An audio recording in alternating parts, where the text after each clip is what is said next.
on here too? Oh, there. Do we get to hear it too? Of course. Yeah, I'm going to share in a second. Hello, everybody. Thanks for joining. Today we have Best of the Day, Volume 2, featuring Sven. We have David White from Heathen. We have Juan and Geoff from Vicious Rumors. Welcome, everyone. All right. Great to be here. All right. You guys on Juan. So we're going to start. Geoff and Juan, you guys are economizing the screen. That's awesome. we got to keep emotion. Yeah, like that. Is that perfect right there? No, it was better before. Yeah. He's better looking than I am, so I'm going to give him a little more screen time. I'm the guy behind the scenes. You need to bring the puppy back. Yeah. He has hair for sure. Yo, get the dog back. Where is he? He's So over there. Sven, let's start with playing. Let's do the video first, and then we will talk about what you've been doing with yourself lately. So let's do that. Oh, Jeremy's back up. Nice. Jeremy's taking a rip.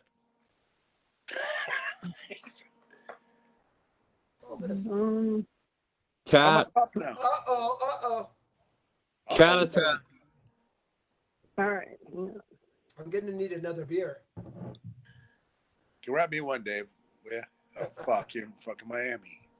Fuck. Yeah. Drinking sand beer. Daytona Beach. Sand beer, they call it. Sand beer. When I passed you with a tollway, you took me with a glance. Yes. So, the rhythm guitarist, Craig Fairhorse, he actually came in. Oh, Craigie. Nice. Yeah, Craig came in and volunteered. He's a Lizzie fan anyway. When I passed you with a tollway, you took me with a glance. I should have took that last bus home, but I asked you for a dance. Now we go steady to the pictures. Yes. I always get chocolate stains on my pants. My father, he's gone crazy, says I'm living in a trance, but I'm dancing in the moonlight. It's caught me in a spotlight. It's all right dancing in the moonlight on this long hot summer night. It's 3 o'clock in the morning, and I'm on the streets again. I like the lyrics. I disobeyed another warning. I should have been in by 10. Now I won't get out until Sunday. I'll have to say I stayed with friends. What's it a habit worth forming if it means to justify the end? But I'm dancing in the moonlight. It's caught me in a spotlight. It's all right dancing in the moonlight on this long hot summer night.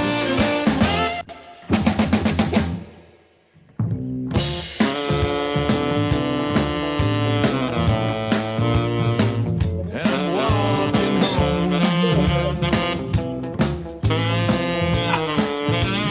The last bus is long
That was awesome.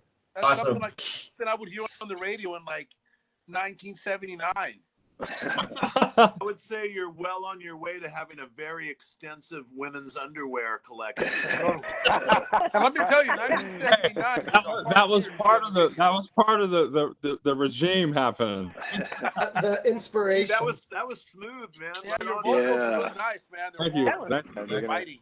Great job. As much as I love Thin Lizzy, really that was good. actually pretty legit. So Absolutely. I'm a huge fan, and that was awesome, Sven. The Really guitar well done. player, the guitarist that's playing with us, he's more of a jazz guy. And I listened to his solo track, and I'm like, man, Lizzy purists, they're not going to be partial to this, so I got to scratch your track and do it myself. I'm so sorry, man. No, So you crushed and it. I got Craig to come in and do the rhythms because he already knew all this shit. That guy's got like 300 Thin Lizzy singles, dude. Totally. He's like, that guy's a fucking he knows that shit up and down. So He was knows the every goddamn song from 19. I know, man. He saw the fucking Chinatown tour in '80, dude. They played the Warfield. I saw that show. Yeah. I saw all the So shows. Sven, What's up? this album, you did this album last year, was it? What else is on there? I didn't get So to listen there's like seven crooner classics. I recorded one of my mom's songs because she passed, and I wanted to kind of a jazzy number, and this Lizzy song. So it came out in October last year. So and literally the last like 9-10 months, we played Valentine's Day at the Verde, probably like 250. So and literally in like a year and a half, 2 years time, this thing has grown. I mean, who's not gonna be partial to a little bit of crooning, you know?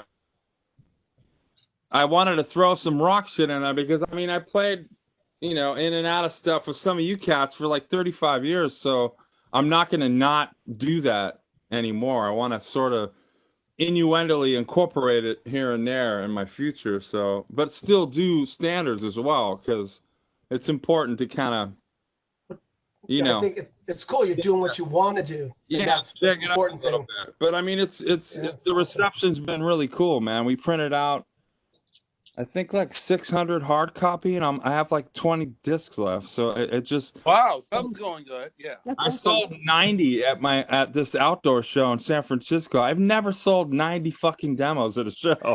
I'm like, Fucking killer. You got my cut? Well, I'm going to call you tomorrow.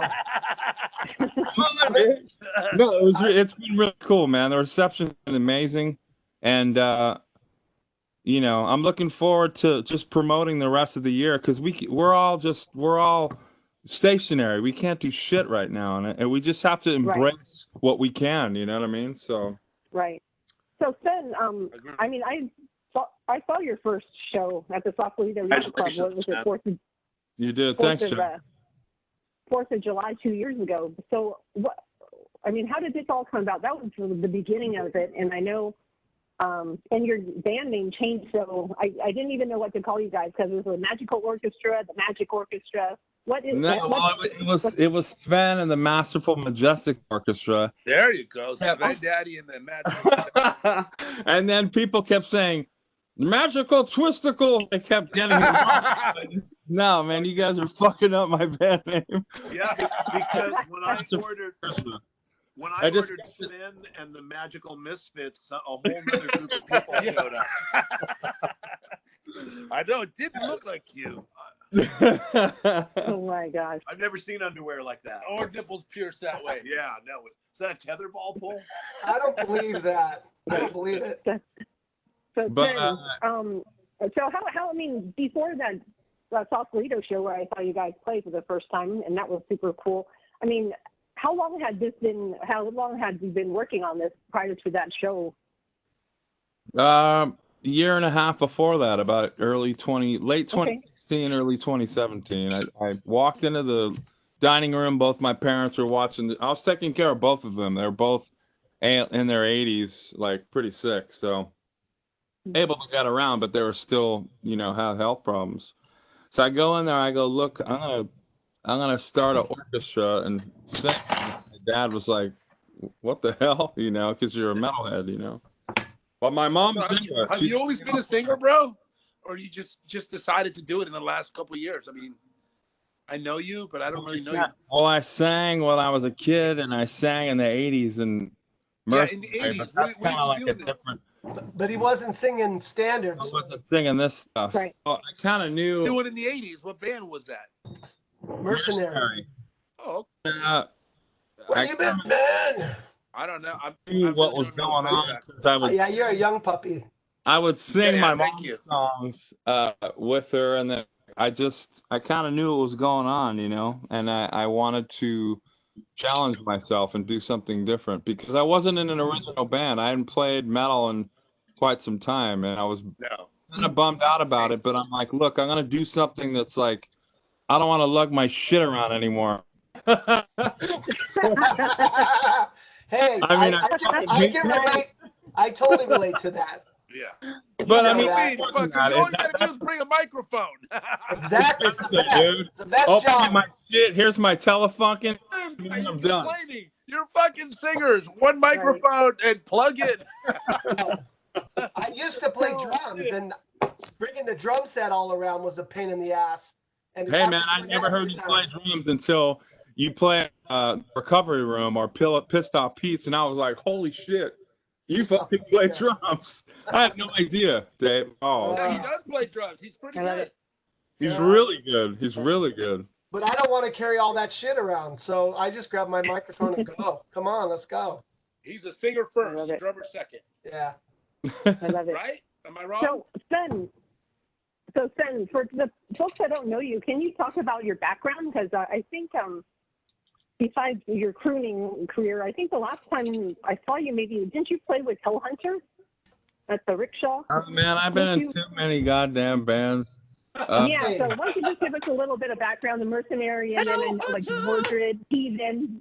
You played with Heathen, yeah. So the first real band, well, the first real jamming thing. I'll be really quick. I want to hear. Putting out. Okay, so I want to hear your song again. Years old, mid-70s, started playing guitar, loved all that old shit, Zeppelin, Kiss, grew up on all of it. The British thing hit in 8. Montana, knew all those cats, started going to Berkeley, and then I got a dope like Heathen, Vicious Rumors, Exodus, Blind Illusion, all that stuff, and I was like, wow, this is fucking awesome. Because we didn't have that many bands in San Francisco. Even though there was a scene here a long-ass time ago, there was one there, too, like big time. So doing all that, you know, I totally. And the back of my mind, I actually wrote it for them in 82. I was 16. That's why I saw all these bands, all you cats play back at the Waldorf. I'm like, oh, this band's fucking awesome. That band's awesome. That band's not too awesome. So I think just being around. And then I started my own thing in 85, and then actually being asked to join Mordred on Christmas of 84 was the beginning of, you know, I was 18 years old. And Mordred, yeah, they called me on Christmas Eve. Alex Gerald, he said, hey, you want the job? I said, fuck yeah, I'll do that. And so there was just so many bands doing like, you know, compilation CD stuff and recording on their stuff. And I would sing at home, you know, I'd always sing old stuff like Elvis and the Beatles, Earth, Wind and Fire. I love all that stuff, man. So there was a place for that.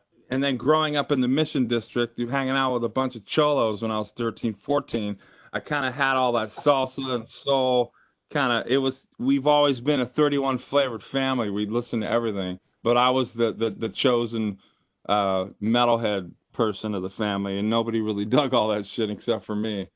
But and then, you know, a few years ago, I got an idea. I'm like, man, I've been wanting to do this forever, and I'm not playing guitar with anybody. So I told my parents, look, I'm going to put this orchestra together. They thought I was nuts. They're like, how are you going to do that? I said, watch. So I met Eric Cruz, who plays drums, who played at the time for Blind Illusion, and he does gigs like this for the last 20 years. He introduced me to a couple people, and then I met a few people as well. Within 2 months, I had 17 people on board, and I kind of just said, okay, I need two horn players, 2 trumpet, 2 sax, 5 string players, and that was it. bought the scores online. They run between $50 and $100. They're not cheap, man. But the full score, there's like 17, 18 instruments on there, sometimes more. And I would document them my own to keep them in my computer. And I'd come to rehearsal, the first rehearsal, pass them all out. And we started rehearsing, 3 or 4 months prior to the first show. And it's just happened, man. Like, I think 220 or 230 in there the first night. And I pulled the fuck out of I mean, being a native, man, you got to get somebody in there, you know what I mean? Well, and we broke the record. We got 17 people on stage, and they've only had 14 on stage. The lady told me that night. And I was like, this is awesome, man. So I knew I was up to something cool.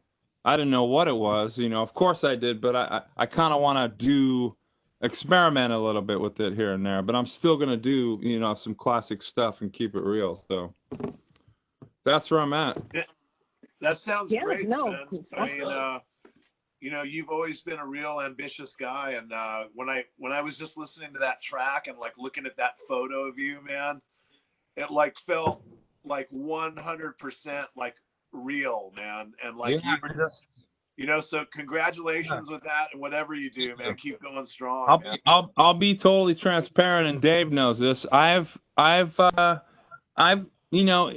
playing metal for many years. I've had little snags where I wasn't able to really get my shit together, and with this specific project, I feel like I could just pour whatever I'm gonna put into it, and it's gonna be positive, man. I really want.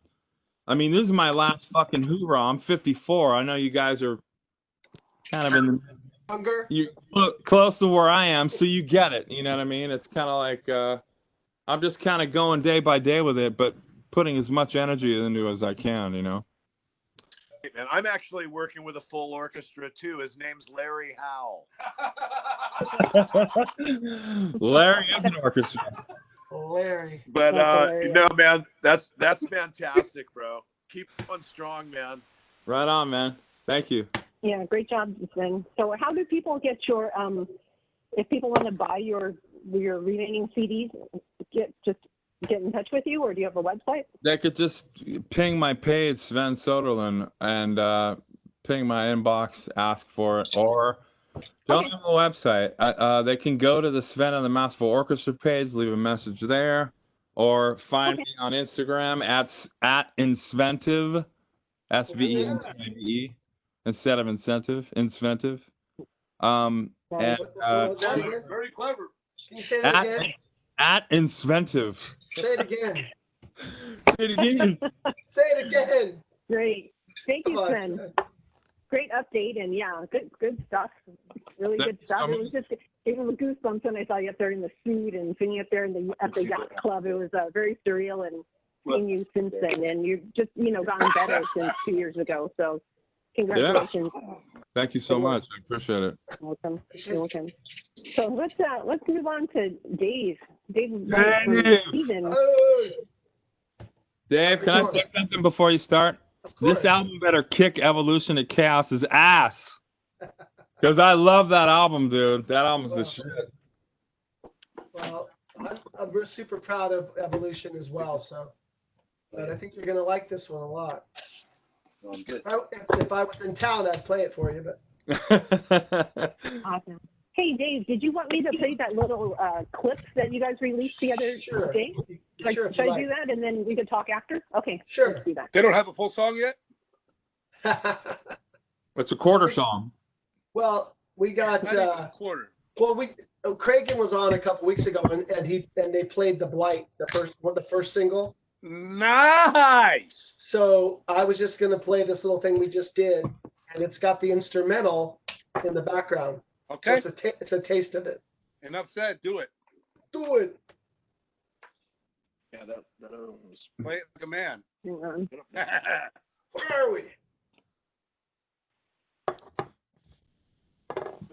Who's that guy? Where's all the screaming chicks?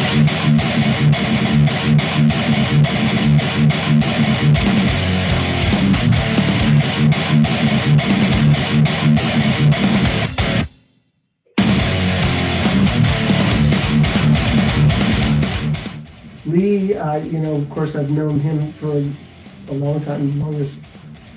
Both of us have been in the band for the longest, and he started the band, I think it was 1984, with Carl Sacco and Sam Kress and Jim Sagrenetti. When I joined Heathen in '86, it was Eric Juan was playing bass and Doug Piercy on guitar. And I knew Doug because he played guitar in the chorus, and before that I was singing for Blind Illusion, and we did a lot of shows together. So we became friends early on, and we brought Mikey Strimsky, whoever we called Yaz. Once we solidified the lineup with Yaz, we did our demo and got that out there, and then Combat Records came to us and wanted to sign us, and so we did a record. We did Breaking the Silence with Combat Records, and then we moved on with Darren Minter, and it took us a few years to work things out, to do another record, different business stuff, different problems with management, things like that hindered us and slowed us down a bit. But then we were able to get in the studio and record Victims of Deception. Had a lot of fun, going to Europe for the first time. It was, exciting for us. And then we came back, and metal kind of took a pause for a while in the States, and it was this huge pause where Lee was doing Die Groups and there was no Heathen. We put the band back together to do the Thrash of the Titans show. It was a benefit show for Chuck Billy and for Chuck from Death. Once we did Wacken, that's when we really knew that metal was back, and that that we could make a run. We came back, we really started getting busy writing new material, and when it was actually go time, we had to look for another guitar player. Craig answered that call, and he contributed 3 songs for the last record, Evolution of Chaos, and Empire of the Blind is his baby.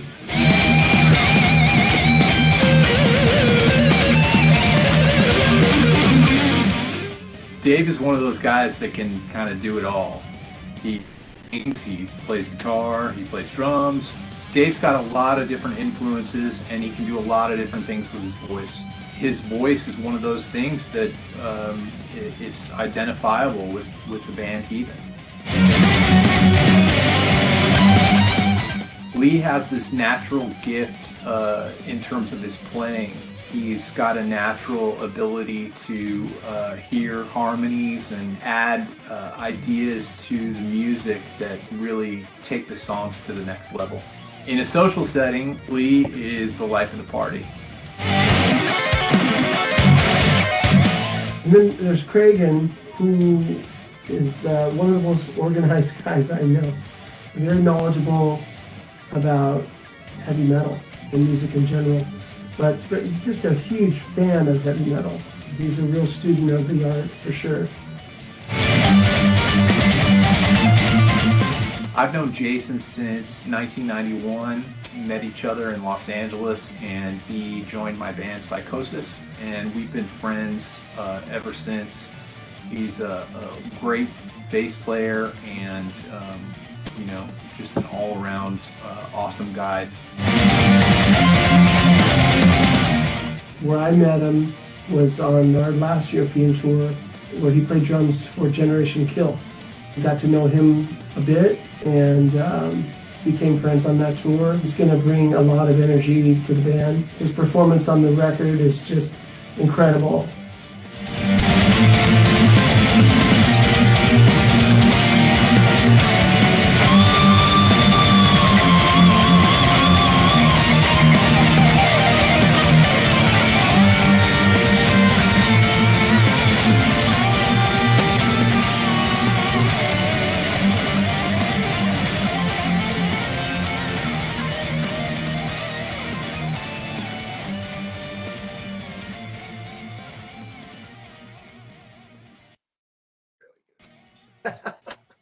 Very good, man. Nice. I think I need another beer. Go get yourself another beer. Damn, you said that 3 times, Dave. I'm worried about you. Get it? Hey, You deserve you should another be beer. worried. Hey, man, that production sounds crunchy. Oh man, wait till you hear it. Lee would say, that is not that crunchy. It's not crunchy. It's very crunchy. Sounds killer, Dave. Sounds killer, man. I didn't hear your vocals, but it sounds killer. There's no vocals on that song, so I know. I called up management and I was like, can I share something for this program? And they're like, no, not yet. It's like, okay, imagine the show. And the Appreciate band's you asking playing, that. right? And the band's playing, and then here comes the crane, and they're lowering you down. Like you haven't been lowered down yet. Like that's cool. That's like the suspense. Well, if this virus doesn't go away, soon, they might have to bring me on stage with a fucking crane. I know, that's true. That's true. Yeah. Was he already dipped in chocolate, or was Yeah. That was killer though, dude. The lead, I like that the way you fucking think, lead at the end, right there at the end, dude, it was crazy. Yeah. The little sweet, like Dave, did you need to grab a drink, or are you good? No, are you good to start? No, I got one. I'm good. Okay, awesome. I'm set. Awesome. Yeah, me and Geoff So were welcome, like Dave. fucking 212 packs. Hi. So when do we start? We starting. Let's so do tell some us VR. We're not done here. Oh, wait your turn. Wait your turn, So Dave, Juan. let's talk about the band and like the new guys that are in the band and maybe just the recording. Let's talk about the new members and then let's talk about the recording after. Well, I mean, what you just played gave a little synopsis of everybody, but this new nucleus of guys, it's going to be interesting. We still haven't played together as a band. We've only recorded an album together, and that's where it was a lot of bonding time, hanging out in the studio. But everybody was just fired up. Jim D. Maria he's a New Yorker, and he played with Generation Kill, and he played with Whiplash, and he plays with Toxic now as well, and Heathen. He's a busy guy. He's also a nurse in New York, and he's been dealing with COVID patients. He's like my fucking hero. Wow, man. And he actually had a heart situation a few years ago, and I would say he's probably at risk, and he's still on the battle lines or whatever. So respect, man. Yeah, definitely, man. yeah, Huge. That's huge. And Jason, the new Jason Mirza, the bass player, he lives down south and works for UPS.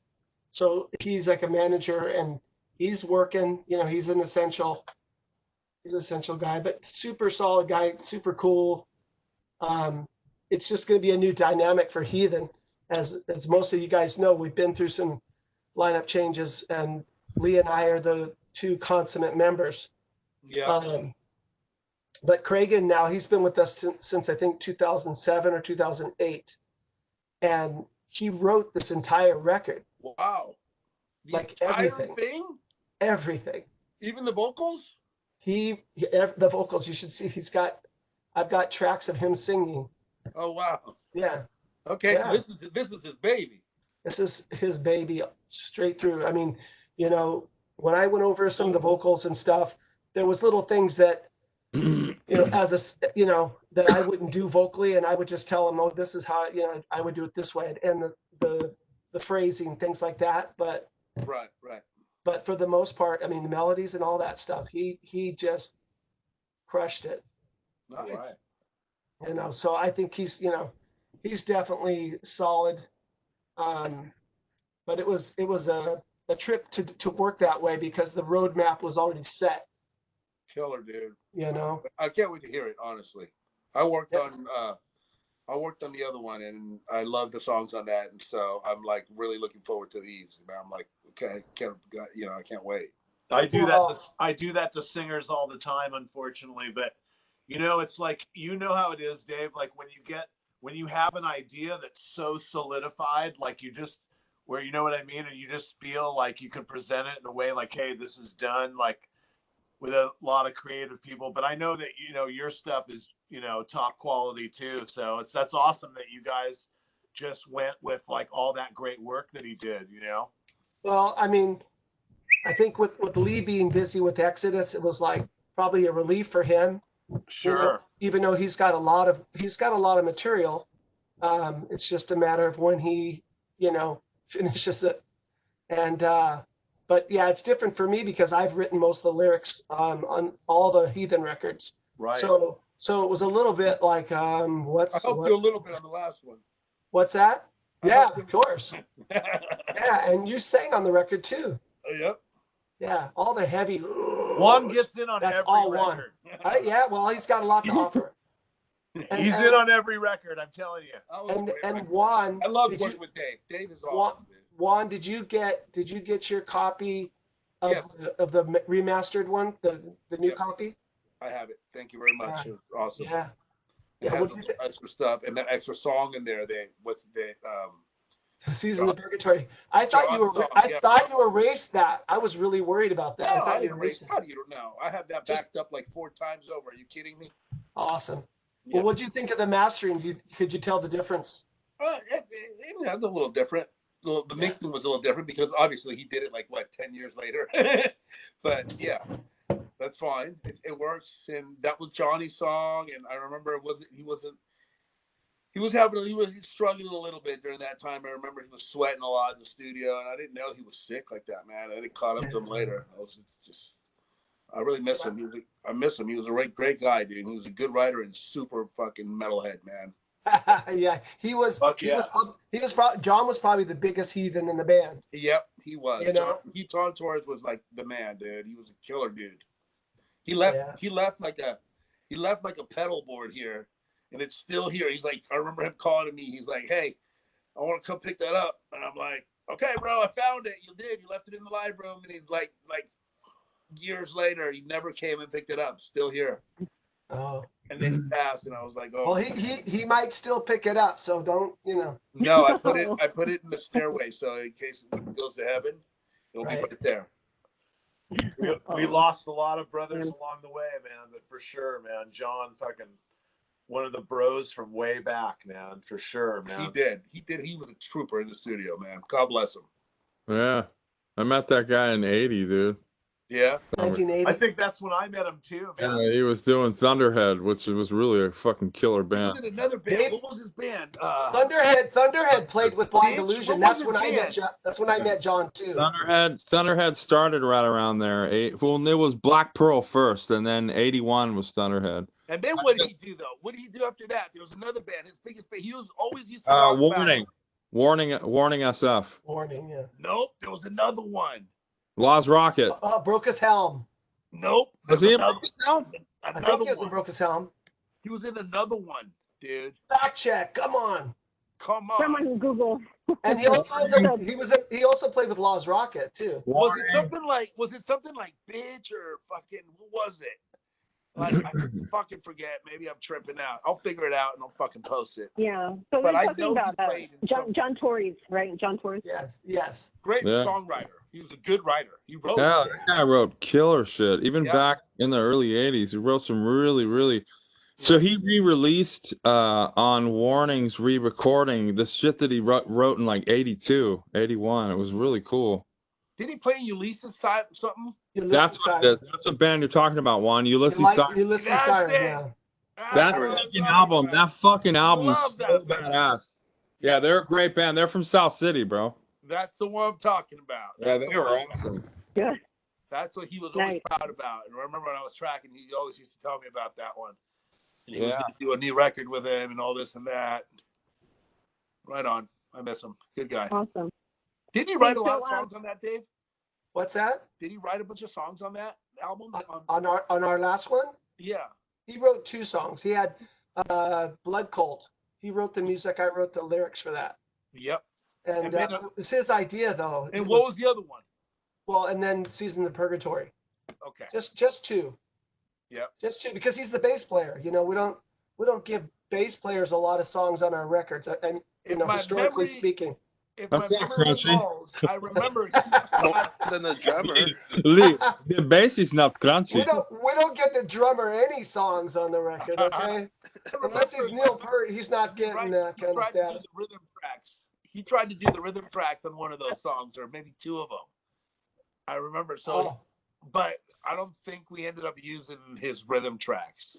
Right, because Craigan comes in. Craigan's a Yeah. machine. Yeah, Craigan's a machine, and he just comes in and tears it up. Yeah, but he played note for note what John had laid down. Yeah. I remember working with John. I mean, you're talking about like Lee Altus and Craigan, just machine rhythm guitar players. Yeah. Okay, very accurate, very precise guitar players. And John was a bass player, but he played guitar. Oh, he was a guitar player first. That's what he was first. Yeah. Yeah, but he was a guitar player. He was trying to do it in a heathen way, and it was. But back in the day when we were all young, John as a guitar player was one of the better guys around. Wow. I mean, he was a kick-ass guitar player. Fuck yeah, he was a kick-ass guitar player, and but there's a lot of guitar players, so a lot of bands needed a bass player, good bass player. So he did both. He did whatever he had to do so that he could get on stage and kick ass. A lot of props to the man. I miss him. He did a great job on that album, and I'm glad I worked on it. And I'll always remember that time. I'll cherish it. Okay. Well, let's toast a toast to John in his memory. Absolutely. John, we miss you, man. Hold on. So, Dave, while we're talking about Juan mixing and producing your last album, what was your experience with Zeus? I mean, let's compare the two experiences, and what was the biggest difference between working with Zeus versus your last album with Juan here? Well, I mean,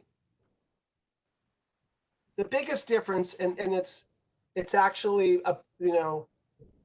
towards like the thing with Juan is Juan and I know each other, so it was very comfortable working with Juan going in.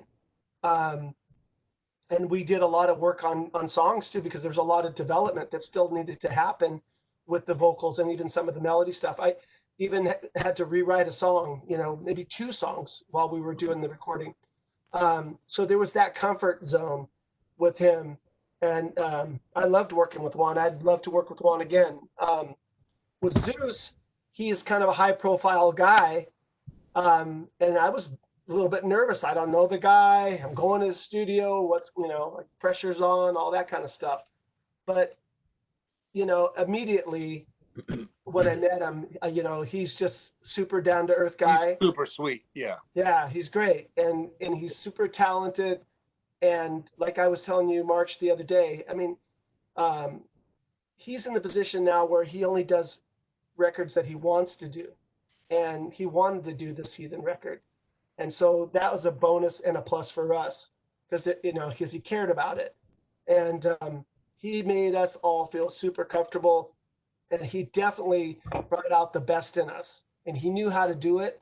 He knew how to keep things rolling and moving forward all the time. So that's the biggest difference. Just the familiarity of the whole situation. Both are very talented engineers, producers. Mm-hmm. Thank you, Dave. Great. Yeah, and I'm sure you have a great product. I can hear it. What's that? I said great. I'm sure you have an awesome product. I can already hear it in the trailer. Sounds amazing. Yay. Yeah. Well, you heard The Blight, right? Yeah, I heard The Blight. The vocals were killer. Yeah. So right on. It sounds really good. How long did it take, Dave, to record for this one? This album. Mm-hmm. Well, for the vocal tracks, I had 2 2-week sessions. So I was there for a week in the end of October, and then I went back the last week of November. Zeus was also working on the new Hatebreed record, and he fit us in on his time off, actually. So there was a lot of scheduling going on. But I think the whole recording, it was about 3 months, I think, something like that. Okay. You mentioned that Craigan wrote the lyrics. How far out of your comfort zone when you saw the lyrics and, kind of executed on them? It's like, how did you feel? I mean, how far away from where you were before Before I got comfortable? Yeah. Yeah, with someone else's words. I think I didn't really get totally comfortable until I was actually laying the songs down in the studio.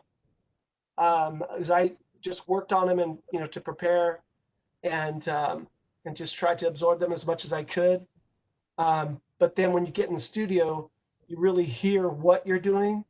And so I'm pushing myself, and, you know, of course, Kragen's in there too with the Zeus, and they're pushing to bring out the best in every line, you know. So that's where everything started to really resonate for me. And then building upon those songs with harmonies and different things that we did with the vocals and the backup vocals. Okay, great. So tell me about the second single that is, I think it's going to drop in a couple of weeks. Yeah, title track, I believe. Yeah, it's the title track. It's Empire the Blind, and we're gonna drop that on somewhere in the beginning of August, and it's gonna be there's gonna be a lyric video that's going to accompany that single. It's a 3D style video, and the imagery is pretty cool. It's pretty dark. It's much like the album cover. The song is super heavy. It's for me, it's one of my favorites on the record. I think that a lot of people are going to be tripping on that song because it's a good one. Okay. You're going to be tripping, man. Sven. So will there be another single to come, a third single, or will the next step be the full album will be released? What's the plan, the rollout plan? Well, the album's going to be released September 18th, and so the whole record will drop. But that day, they're also going to we're going to have an animated video of the song "Sun in My Hand." And I hope I'm not blowing it by giving that away. But that is. Are you kidding me, dude? Yeah. So, but I've seen the video. I have the video, and this artist it was his interpretation of the song. You just gave one of your songs away. People know the songs because we released the cover and all that stuff, so they know what the songs are. It's an oldie tune, dude. Huh? So yeah. Okay.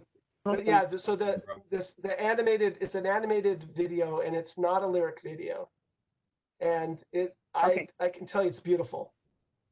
Right on. Okay.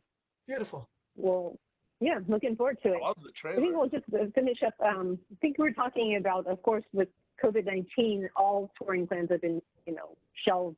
But what was your plan? Who were you guys going to take out? And what? I think Kragen was talking a little bit about it. What was the question? I'm sorry. Oh, about you had lined up some, I think, local bands to tour with, to take with you. Oh God! Hopefully I can remember. Oh, okay. But the one that I do remember is Potential Threat was going out. Oh, it's Potential Threat and War Curse were going out on the first leg, and we actually were on the second leg of the tour. We were trying to put something together with Flotsam and Jetsam, and towards getting everything booked, they decided to do something on their own, and then we were looking at maybe possibly Defiance coming out with us, and who knows? So the second leg was a little bit unstable as far as who was playing with us, but the first leg was Potential Threat and what did I say, War Curse. Nice. Great. Where's War Curse from? They're from Southern California, I believe. The guitar player Josh is good friends with Kragen, but Potential Threat, those guys. Yeah, I mean, I've been basically grew up with those guys in the scene. Yeah, I did the last album. Yeah. Oh, you did? Deserving band, a very good band. Yep, I love those guys. Great guys. Very good band. Yeah. Kenny Mike, beautiful guy. Right. Yeah. Well, we talked about it, and there was a couple different bands in the mix. And I had told Craig, and I said it would be really cool to take them out. They deserve a break, and go to Europe. And I was looking forward to hanging out with them and get to know them better. You know what I mean? Right. But this a fucking virus, Yes. Yeah, So, Kenny and Mike, the Noble brothers, are great people, great band. yes. Yeah. So, Time to all right. celebrate. It's time to celebrate the decay. Yeah. You know, that's what's going on right now. It's just one big decay of society, dude. It's, Yeah. I know. Well, that's what this album's about, yeah. Good. Thanks, Dave. right? You And, know. and David, I heard that Heathen's Defiance is managed by Cregan now. Is that what you heard? Hey, what's going on? Where'd you come from? I had to do a triple take. Where's my presents? God, I'm like, who's that bearded guy? Ho, ho, ho. That's Walter. Walter. What's Um, up, Walter. Walter. Well, How you actually, Cregan is getting into the management business. He's trying to help everybody, Oh, he's an whoever he organizer. can. Yeah, that guy. But he's trying to help people get their shit together because you know what? Growing up, man, nobody tells you how fucking twisty and turny and crooked the music business is, and how to get your money and how to just organize your shit. And Cregan's like, I will investigate and I will figure this out. And now that he's figured it out, he's trying to spread the wealth. I mean, it's a big deal. It's a big deal. More people need to do that for other bands and other musicians because it's hard enough out there. So, you know what I mean? My hat's off to Craig. Yeah. I mean, I think he's helping out the guys. What's Raven? He helps, manage Raven. Wow. Yeah. I love Raven. Yeah. So I maybe he'll love make Raven. more. Way back from the day. You kidding me? Yeah. They're definitely old Hung, school. drawn, and quartered. Yeah. Oh, dude. Yeah. First time I saw them was at the Kabuki. I was going to say the Kabuki. That's when I saw him. Yeah. Kill 'em all for one, 83. Yeah, I played that show. I played that show with Walter's Blind. seen all the badass shows. Well, of course, Walter has. I played that show. I played that show with Blind Illusion, and we got the call from Tony Isabella. We were all headed to rehearsal, and the opening band canceled. And Tony called us and said, "You guys want to come and open for Raven and Griffin at the Kabuki tonight?" And was like, "Well, okay, let me think about it." Did you even know Raven then? What's that? Did you know Raven at that point? I knew the band. I didn't know them personally, but I knew. But you knew the songs. Yeah. Sure, I did. Yeah. So yeah, we were They there. were one of the first ones on those compilations and shit like that. Like, they were one of the first ones. They used to do a lot of shows with Metallica, right? Yeah. That's true. And there were a lot less bands back then. You really knew about a lot more bands that were in. There wasn't that many. Now there's so many. It's hard to keep. Yeah. I just ignore all that. I was hungry for bands back then. I remember reading the back of album covers. Somebody mentioned this online the other day, and they would be like, I would always read the thank list. And other bands would be like, thank you to this band and this band and this band. And then I'd be like, oh, well, what's that band? Like, and I would write them down. And then next time I went to the record exchange or something, I would look those bands up. You know what I mean? If they were friends. Wait, Totally. people don't do that anymore? No, I used to go to Al's Record Barn, dude, and do that after going to the liner note. I want to thank so-and-so. I love That's how that. I expanded everything out. Oh I yeah, used to that's sit cool. there and read every inch of the record, like the front to cover, every word, every thank you, every little thing, and just try to suck up every little piece of the album. Even listening to, like, sometimes at the beginning you could hear a little tape roll, and then they'd be like, all right, you ready? Or at the end of a song, like, oh, that was a killer tank. Just like little shit they would leave in there, little hints into being in the studio. Like, I love that. Like, that was my shit. Like, that's how I love this art that I do now. It's because of that, Yeah. So, thanks, Dave. That's a good segue, actually, to talk to Juan and Geoff. Did Geoff leave, or is Geoff still around? Right here. Geoff, where are He's you? right here. Okay. He was just grabbing a couple beers. Okay, well, let's talk to Walter for a minute. I can't listen. Where'd he go? Yeah, What's up? Hey, I got There's something. Geoff. I got something for you. Geoff. What's up? Geoff. What's up? What do you get when you hold a heavy metal band together for 41 years? You get Celebration Decay. I've been for hours. I haven't even shown Juan this yet. Oh, wow. That's the new album. I just got it in the mail. It comes out August 21st. Congratulations. Yeah, cool. Thanks a lot. We're really excited about it, man. We something really different happened for us this time around. In the past, normally I've gotten like a cool lineup together, and we try to establish a chemistry amongst us and work on songs, go in the studio, cut the album, and then hit the road. But this time around, when Gunnar, our new guitarist, and Nick Courtney, our new singer, Gunnar DeGray, our new guys joined the band, they came in on the Digital Dictator tour, and which started off being like 20, 25 shows and maybe a month. And it blew up into this thing where it was like a year and a half. We did 108 shows. The guys learned like so much of our material and like, really understood the sound of the band. And like Dave, all you guys know, there's nothing like doing 100 shows that makes a band tight, And so we went into the studio after that, and we really, I'm really happy about this album's got a really band feel.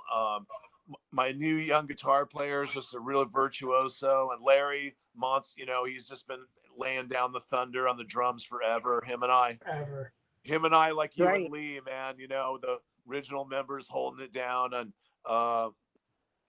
man, we're just lucky to be surrounded by some great, talented guys, and really excited about this album dropping on August 21st. Nice.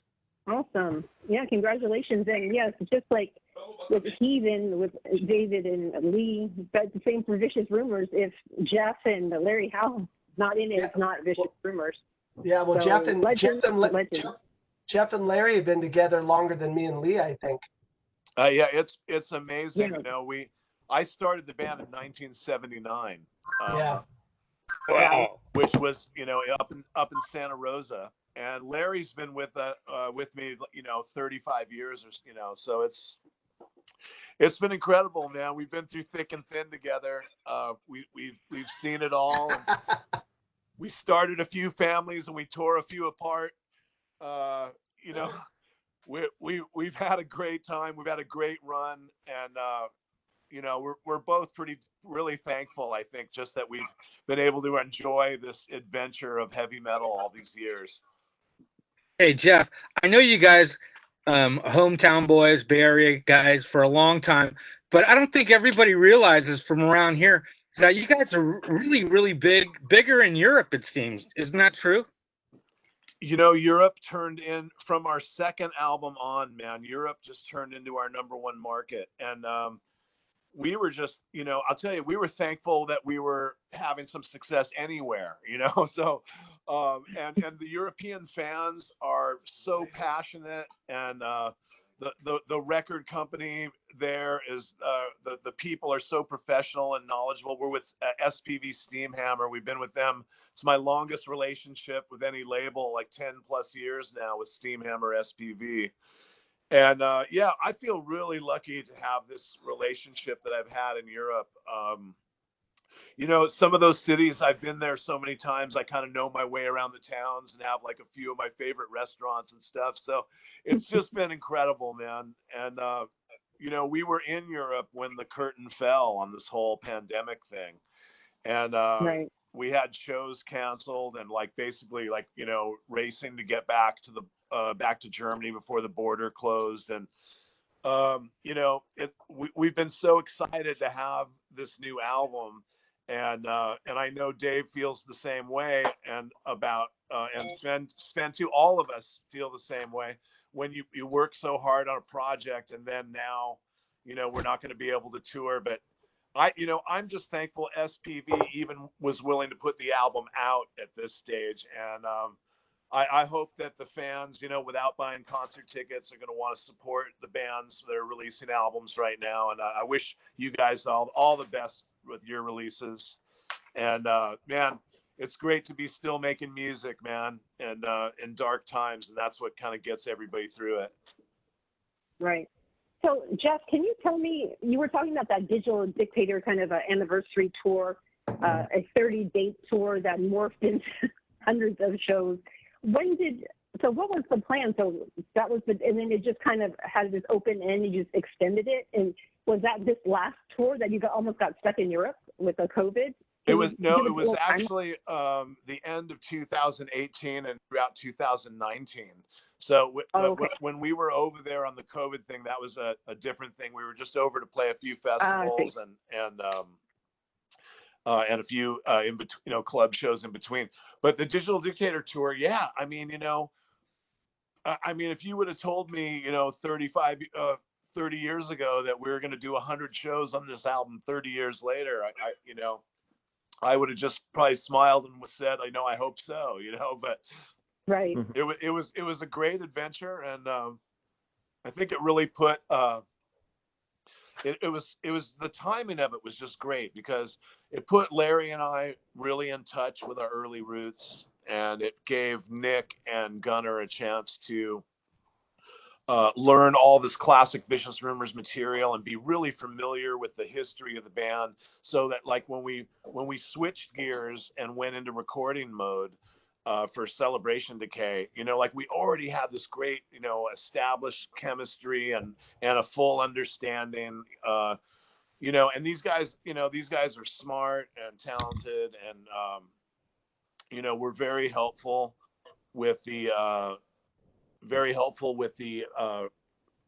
orchestrations, and we collaborated on stuff together, which is something else. In the last few years, I've done like all the rhythms and most of the harmonies, and just brought in a few guys, Brad Gillis and a few hot shots to come in and do some extra solos. But on this album, Gunnar and I had such a chemistry already established. Like I play my side of the rhythms and he plays his side of the rhythms, and we have that kind of natural chorus that from two guys playing, and he does a ton of leads, and he wrote a couple songs on the record, and we collaborated on about 7 or 8 of them. So I got these really young, talented guys, and we've just been lucky enough to survive and keep going strong, man, for 40 plus years now, 41 years.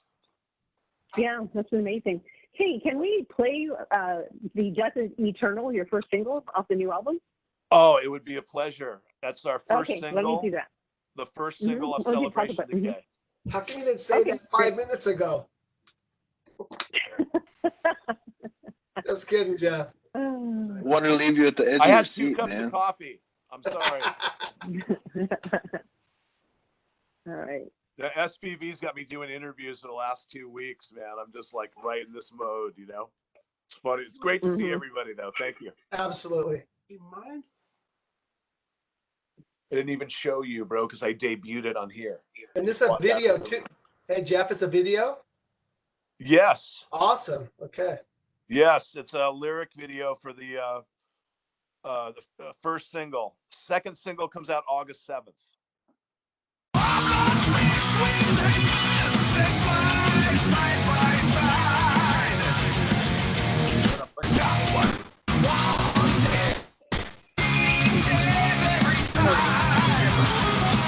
Wait, sorry about that. I was playing it earlier.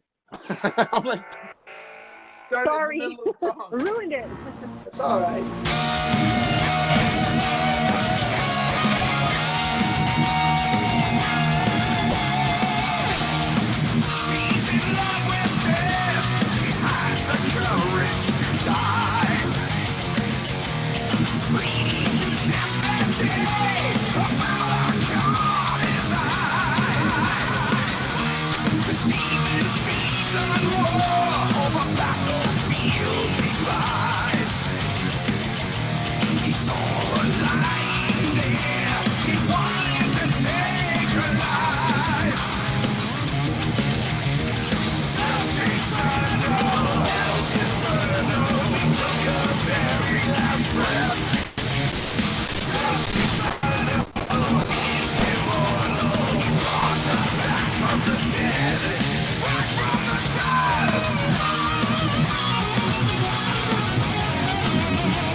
All right.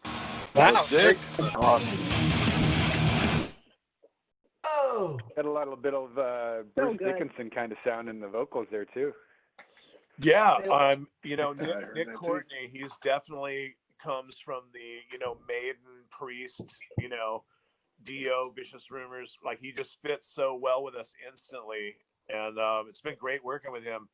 And you know, the people really responded to him really well too. He's like a tall, broad-shouldered, like, got great stage presence. He's super humble, super cool guy. So yeah, man, it's all good right now, man. We're just waiting for the world to heal, man, so we can take it out on the road again. take your time. You know, Geoff, I think that you guys know who you are. You've always been an American straight metal band with an edge. And I think that's why Europe loves you so much, because there's not a lot of bands just doing straight metal anymore. You know what I mean? And you got a real singer, because most bands nowadays don't even have that. And you got great guitar players, and you got Larry playing drums and totally solid. You guys have Really always been one of appreciate the it, class brother. acts. Hey, man, you know, we're just doing what we love to do, and just, you know, I think when you stay true to yourself, you're true to your fans, and you know, we couldn't do it without everybody's support and help. So Larry and I are just talking the other night how just like it's incredible this long run we've had. Just, you know, Heathen too, and it's incredible what happened in the Bay Area that produced all these bands that were able to continue to make music for, you know, going on 30 years. It's unbelievable. If I can interject right there, what's going on is that they wrote some incredible music back then, right? It's timeless. When you write good fucking music, people will always recognize it. Doesn't matter how far down the line it is, or how young or how old people are. It's just good shit. And if it hits one person like that, there's bound to be another million that's going to get hit the same way by it. And I think that's I all like that this happened. dude. Well said. I mean, I've always been Yeah. a song-oriented guy. I think the song is the first thing. You know, if you have a good song, then everything else falls into place. But yeah, well said, man. I mean, we know all of us came out at a time where, you know, we probably all thought that we were just local bands and like any other city in the United States or around the world. But, you know, who knew that the whole world would look to the Bay Area for this sound Well, that came out? we have to always remember that Bill Graham was a big part of starting the whole thing with the Metal Mondays at his club at the Waldorf. You know, Well said, bro. much Well said. respect Good for point. Bill Graham and his family. You know, That was, Dave, wasn't that was the highlight back in the day when the bands were playing clubs in the Bay Area and Northern California. When you played the old Waldorf, that was the premier gig that you looked forward to. Absolutely, man. Yeah. That was an interesting time, I'll tell you. You know, and I mean, I remember going to see Vicious Rumors even back in the Omni days. you know. And with Carl, it was like when Carl was in the band, it was like, where did this guy come from? Oh And yeah. the guy was like magic. He was like magic. Right. That voice was magic. He was, You know? dude. Totally was. Thank you, Dave. You know, I feel the same way. I mean, Dave goes way back, man. I Dave knows. know. Dave and I go way back. So, you know, I know, but Carl was a really special guy. I mean, it's funny. We would be on the road, and I remember this one time in particular. We were in Rome, and we got to the Colosseum late. And we were really bummed. We wanted to go in there, and so we're standing outside and we're talking about it. And all of a sudden, I look over, and Carl's sitting down on this concrete thing with about 15 cats around him. Like, you know, wow. we just got there like a minute. Like we just got there a minute ago. I love this story. And he's sitting there with like 15 brand new friends. These animals were just drawn to him. I mean, he just had a charisma that was undeniable. And thanks for bringing him up again, Brown. Oh, he was always my favorite, and I was in awe of him. And he was always cool to me, and he always had a nice thing to say. And yeah, he was like he was from like another dimension. You know, I sad to see him go, but it's kind of like almost poetic, you know, in the rock and roll world. So anyway, Yeah. Right. We celebrate his life all the time, man. And you know, yeah, we've lost a lot of our brothers along the way, man. You know, with John, Carl, all these guys, man. But If I had a beer left, I'd spill a little bit, but drink it all. We often toast to them, and let's also share a good toast with each other, man, and just keep going strong, man. sure. Absolutely. Absolutely. Hey, Thank you, all of you Hey, guys. Jeremy, were you going to say something? I was, but I forgot. So, in the heat of the moment, and Come that's like, on! no, it's gone. Oh, it's gone. But Dave, yeah, thanks for bringing up Carl, because yeah, you're right. Like at the Omni, at the shows, you know, everyone would just be BSing, blah blah. Even when the band's starting, but when VR came on and Carl opened his mouth, everyone just stopped, right, and just shut up, and it was just, you know, just all eyes on stage at that moment. It was magical. It really was. He would have nights where like we'd have parts in the songs, you know, and I would we'd be on tour for a while, so I'd kind of know what to expect, what he was going to do. But we'd have nights where he would just throw something in, and like it was so badass that it would like physically just distract me from like playing in the show. Like what the hell was that? Like that was so fucking cool. Yeah. I can imagine. When he was feeling it, I know. I witnessed it many times, and I remember asking him one time. I'm like, dude, where did you learn to sing like that? He's like, oh, I used to sing with my brothers when we were kids. You know, it's like, what? Oh yeah, turning on your favorite metal albums when nobody's there and just going at it, right? In your bedroom. He told me that when he was in high school, he was playing in a local band in Modesto, and they were jamming in garages, and they kept trying to find singers, and they were trying guys out. And yeah, he plays guitar and harmonica and piano, all kinds of stuff. And they were trying guys out, and then like they couldn't find anybody. And he's like one night at rehearsal, he's like, oh, you know what? Fuck, let me just give it a try. I'll just try singing a couple songs. And then he just comes out with this voice, and like all the guys, the musicians in the room were just like, what the hell have we been doing? You know, so. It was a funny story when he told me, and let me tell you, his son Kevin Gorski is such a talented young guy. He's more of a family man, you know, but you know, making, you know, family priority, which I totally respect. Badass. You guys heard him at the Violent show. Oh yeah, he's got his dad's genes, man. He's got his dad's sense of humor. I mean, he's his own man too. But man, he is just you know, part of our family forever. We've done some special reunions with him on vocals, and it gives people like, you know, goosebumps, like, because his sense of humor and his voice and his mannerisms are so much like his dad, and it's a real pleasure to be around him. Yeah, he's a great guy. Cool. That's really cool. Do you want to talk about your second? So I think your second single is the title track of the album. Actually, for Vicious Rumors. Yeah. Yeah. Our next song. Decay? I'm gonna spill the beans right now, and Ooh. just because somebody else spilled the beans earlier, I'm just gonna jump in on that. It's bean spilling day. But our second single is called "Pulse of the Dead," and that comes out August 7th. But we got a lot of stuff coming. Pulse of the Dead. There's like a little 5-part we did a little making of the album documentary too, and it's going to come out in like 5 little mini parts in the course between now and August 21. But we also we did make a couple more videos. We've made 3 videos already for the album. I think we're going to do maybe 2 more, and we're talking about a live stream and just all the possibilities that we could do just to keep the ball rolling in this time. We're also talking about getting a big head start in the next record, and that way, who knows, maybe when we're back on the road again, we'll have, we can play songs from both records or whatever. But just like everybody, man, just trying to keep the ball rolling, keep it going, keep it heavy. Do we get to hear this song? Pardon me?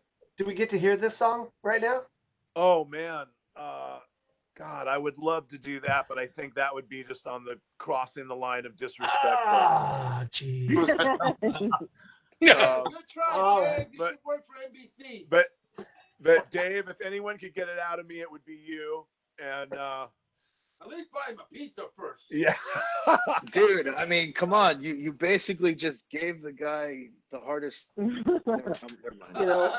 What we can do is Walter's here, Sven's here, we're all here. Yeah. If you're comfortable, we could Geoff, if you're comfortable, I could stop the recording and you could play a little bit for us, and then I could pause the recording. We won't have to take it. I'm not falling for that again. A private screening. You got me with that last time, honey. I'm not doing that. What? Remember last time when you like told me it's okay? Yeah, remember when you promised you turned the camera off? I'm not gonna play that one song about vampires, and you just played it. Well, you know what? Love it. Check this out. All right, let's. No, we can't release it right now because that. of the label. The label, they're working in conjunction with the label. Yeah, no worries. Yeah, no worries. So why don't we? Okay, we were giving you. We were just messing with you. Man, I would love to. I would love to, and it was really fun showing the cover. Totally, we would love to do that right now. I actually have the tracks. I can actually play it right now. But in fact, let me just do that one more time, just to show the cover. Nice. Yes. Looks killer. I love the cover. The artwork looks amazing. Thank you. What was that? Celebration Decay. All in all, we've lost our way. Welcome famine, welcome hate. Extermination is our fate.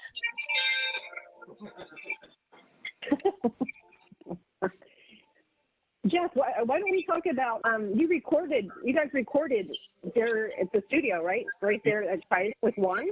We did. In fact, Vicious Rumors has recorded every album here since 2006, man. We just fell in love with the place. Why don't we talk about that? Absolutely. Juan and I got together first. We had so much time and we got pushed back because of the Digital Dictator tour. The one good thing about that is I was able to write, all kinds of riffs and parts. And I got together with Juan early on, and we just sort of went through the riff library and kind of picked out the ones we both thought were going to make a strong album. And, and then from there, we had the guys come in because my guys live in Oregon and Washington. We're like all up and down the West Coast. So we had them come in one at a time. And, Larry and I got together and did it first. Out the arrangements. And pounded. We had a couple rehearsals here and then recorded it. And Juan and I actually spent almost a month in pre-production. I got really lucky, and Juan had a cancellation right before our record project, and he offered me, a great situation to really work on the album, because really at the time I wasn't even really ready to do it. I felt like I felt like I needed more time, and Juan was like, man, you know what, I got this time open, let's just get together, let's make it happen. And for any of you musicians in the Bay Area that have worked with Juan, that when he says that you're going to get something good. I mean, he just understands this music, and it's great. It's just great. It's a comfortable situation, and he kind of just, without, he kind of becomes almost like another member of the band and just wants it to be the best it can be, like you do. So it's been great, man. It's been great working at Trident, and a lot of Bay Area bands. Juan's become a pretty famous guy. Sometimes I can't even get him on the phone anymore. I understand. Right. Yeah. We were talking about Zeus being a sought after, like, this kind of sought after guy. I mean, Juan is in that category. I mean, he's done some phenomenal stuff. Just recently, the Testament album, freaking amazing, and this one, yours sounds really good from that first track that I've heard. So yeah, so Juan, just amazing job, and it looks like you and Juan are super tight too. So I'm enjoying this bromance between the two of you. So how did you meet Juan? Did you grow up together or? Oh, okay. I guess I walked into that. I met him in a bar. Papa Bear. No, and then you may have heard of it. He went home. He went home with them the first night. Guys, you know me too well. No, I worked with Larry Howe. Geoff is easy. Record. Remember the last Chastain record? I think 2 records back. He played drums on that, and Larry just showed up one day. He's like, "Hey, I'm Larry Howe." I'm like, "Fuck, that sounds familiar." And he's like, "Yeah, I played in VR." And I was like, "Oh shit!" And I actually had like "Welcome to the Ball" and a couple other records, and I was like, "Oh my god!" So I recorded him. He killed it on that record. We sent it back to David. He mixed it. He was like, "Killer job on that." And I was like, "Great." And then so later on, I worked on a couple other things, and then he just told Geoff when the time was right. Jeff's like, "I got the songs ready." He's like, "I know this guy." So Geoff came down for a meeting. He showed up. We met. We said, "What's up?" We fucking showed devil horns. We fucking knocked heads. And we were like, "Holy fuck, dude. You're just as metal as I am." I'm like, "Dude." I'm like, "Bro, you want to make some fucking metal?" And he's I try to be as metal. And he was like, "Yeah, let's fucking do this." And we made the Warball record with the singer from Hellstar. Do you guys know him? What's his name? That's right. James Rivera. James Rivera. Remember, that was, dude, if you listen to James Rivera's shit, okay, he's a great singer. But I'm going to tell you, man, that I love James. I love all his work. But the work he did on the Warball record, to me, is some of the best shit he's ever laid down on tape. Fight me. Yeah. I mean, did you lay it down? That's where it all started. But Juan, did you actually lay it down on tape? What? I just did. Yeah. Juan. No, I'm telling you, I really loved that performance on that, and he wanted to kill us at first, but then when we were done, even he was blown away. We were all blown away. Can I tell you a story about James? So blown away. Done how many records since? Hey, Juan. 7. Juan. Let me tell you my story about James. We were in I think it was Austin, Texas. We're going to play a show at this theater out on our American tour, and with Destruction. And this place was probably a beautiful place in its heyday, but it was a shithole. But it was a cool theater, but it was just like run down, the sound system, all the stuff. And so we had to do all the stuff. Our sound people had to do all the stuff to get everything, to get lights, to get sound, electricity. And we had one extension cord, one power strip that was doing everything for what was happening on stage. That's just and James and his wife or girlfriend, I think his wife, were in the back rocking out during our show, and James kicked that extension cord, and we lost all the power. What the fuck just happened? He's like, "Oh, sorry, dude," and he's like he's holding the cables together, and he's like, "Should I plug it back in?" No, motherfucker. I'm like, "What the fuck?" But yeah, awesome guy and great singer. Oh yeah, for sure. When we did 70,000 Tons of Metal, Hellstar played on the boat, and I saw their show in the hockey arena, and they were awesome, just awesome. James was incredible. Definitely. He got down. Now. And Hellstar, that's him right at home, you know. Sure. He did a great job in VR, but when he's in Hellstar, that's where he's really shines, and it's just, you know, that's his baby, you know. He killed it on the fucking VR though. He did. Yeah, that fucking scream on the Warball record, and the opening scream on that song. Holy that was shit. you. That was you. Halford. No, that's him. Oh, I thought that was you. No, I can't do that, dude. He did a killer, Halford. Like, I love that. Just anyway, kidding, Juan. Just kidding. Onward. Hey, Juan. Juan, I heard you work best when you're like really relaxed and in your boxers. Is that true? What? I went one time over. I was working on pre-production with Testament, and I went to Chuck Billy's house. And I'm working on shit. I'm running around. I got the board set up. The drums are set up, and they're practicing. They're all drinking beers and eating. And I turn around, and there's Walter. He's like eating something. He's in his boxers. He's like, "Hey, what's up, man?"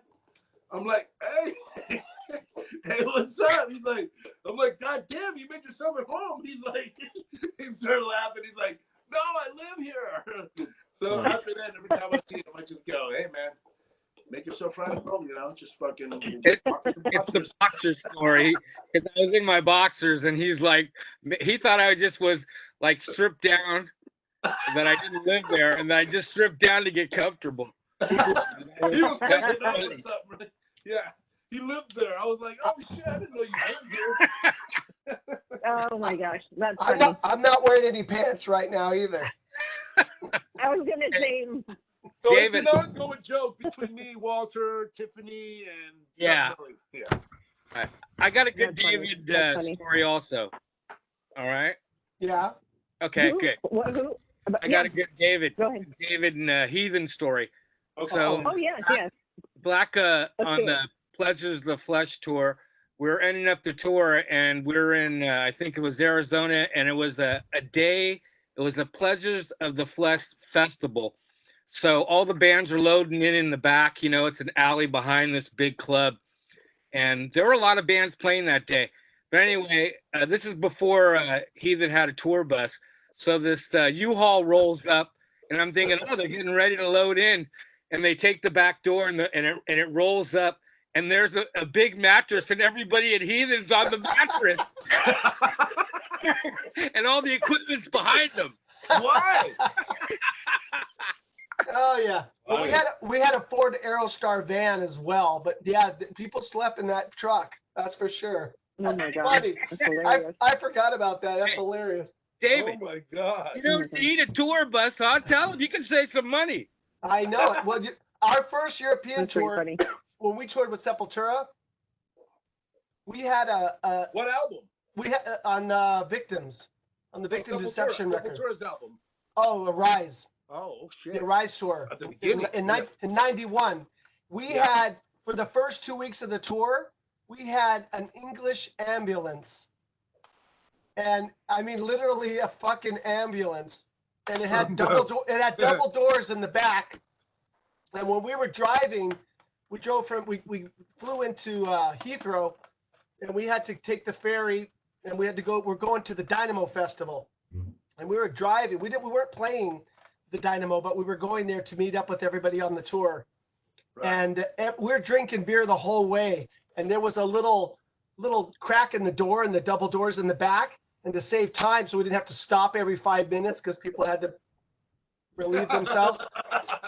people were just pissing in the corner, you know. Oh, every 5 minutes. Oh my God. And we stop, and Ed, our sound man at the time, everybody's pretty hammered in the back. And Ed's like, we're getting ready to get out.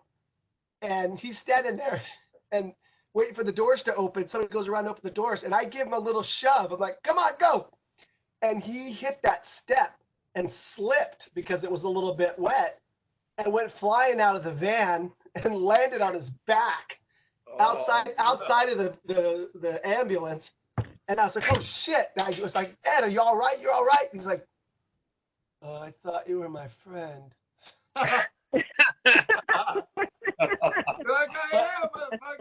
But we pulled up next to the Sepultura bus, and we're like, we got this little ambulance. I got a picture of it. It's so like, humiliating. But yeah, those are the old days. You know? I love it. Yeah. Hey, Sven, you were in Heathen for a bit. Got any funny stories about those guys? I should have went on that tour, but I got very sick, man. Yeah, that's right. So they got. I was actually at Lee's every day for like a month learning the songs, and then we had to take Doug. I had crazy mono. My fucking glands were like out to here. I thought I had fucking AIDS or something, dude. I was freaking out. But so I elected Doug to go, and you guys weren't happy about that. Dave was like, "No, please." But you know what? Here's one thing, Dave. If I went on that tour, Doug would have probably never have met Gina, and lo and behold. Oh, so it was kismet. Has a wonderful family. Well, that's cool, and I'm glad. Awesome, I'm glad that Doug got to do it, but Doug had quit the band and joined Angel Witch, and that's the band. That's the band that John Torres played in. Yeah. Angel Witch. Yeah. But anyway, once we got the European tour, Doug wanted back in, and there was a lot of friction. So I was like, no way. And we wanted Sven to do it so bad. I was like, please, Sven, please. He's like, I can't. And Lee's like, well, we're tighter with Doug. And we were. Doug was amazing on that tour. But he couldn't play Hypnotize. He couldn't do Hypnotize. I could play Hypnotize better than he could. Oh, I think rhythm-wise, you could play all those songs better than Doug. Hey, also I did a couple shows with them in 2004 as a fill-in after Ira took off. That's right. March. Yeah. We played a show with Exodus at that. At the old Metro. At the old Metro. Yeah. On Metro. Near Jack London Square. And let me tell you guys, that show, Sven was so late. We didn't know where he was. He took like 6 buses to get there. We couldn't reach him for hours. No, he wasn't there for sound check, none of it. And we're like, where the fuck is this guy? And we're literally, what are you doing, bro? We're literally gonna play the show without him. Literally, we're going on in 5 minutes. 5 minutes. 5 minutes, and he walks in the fucking door.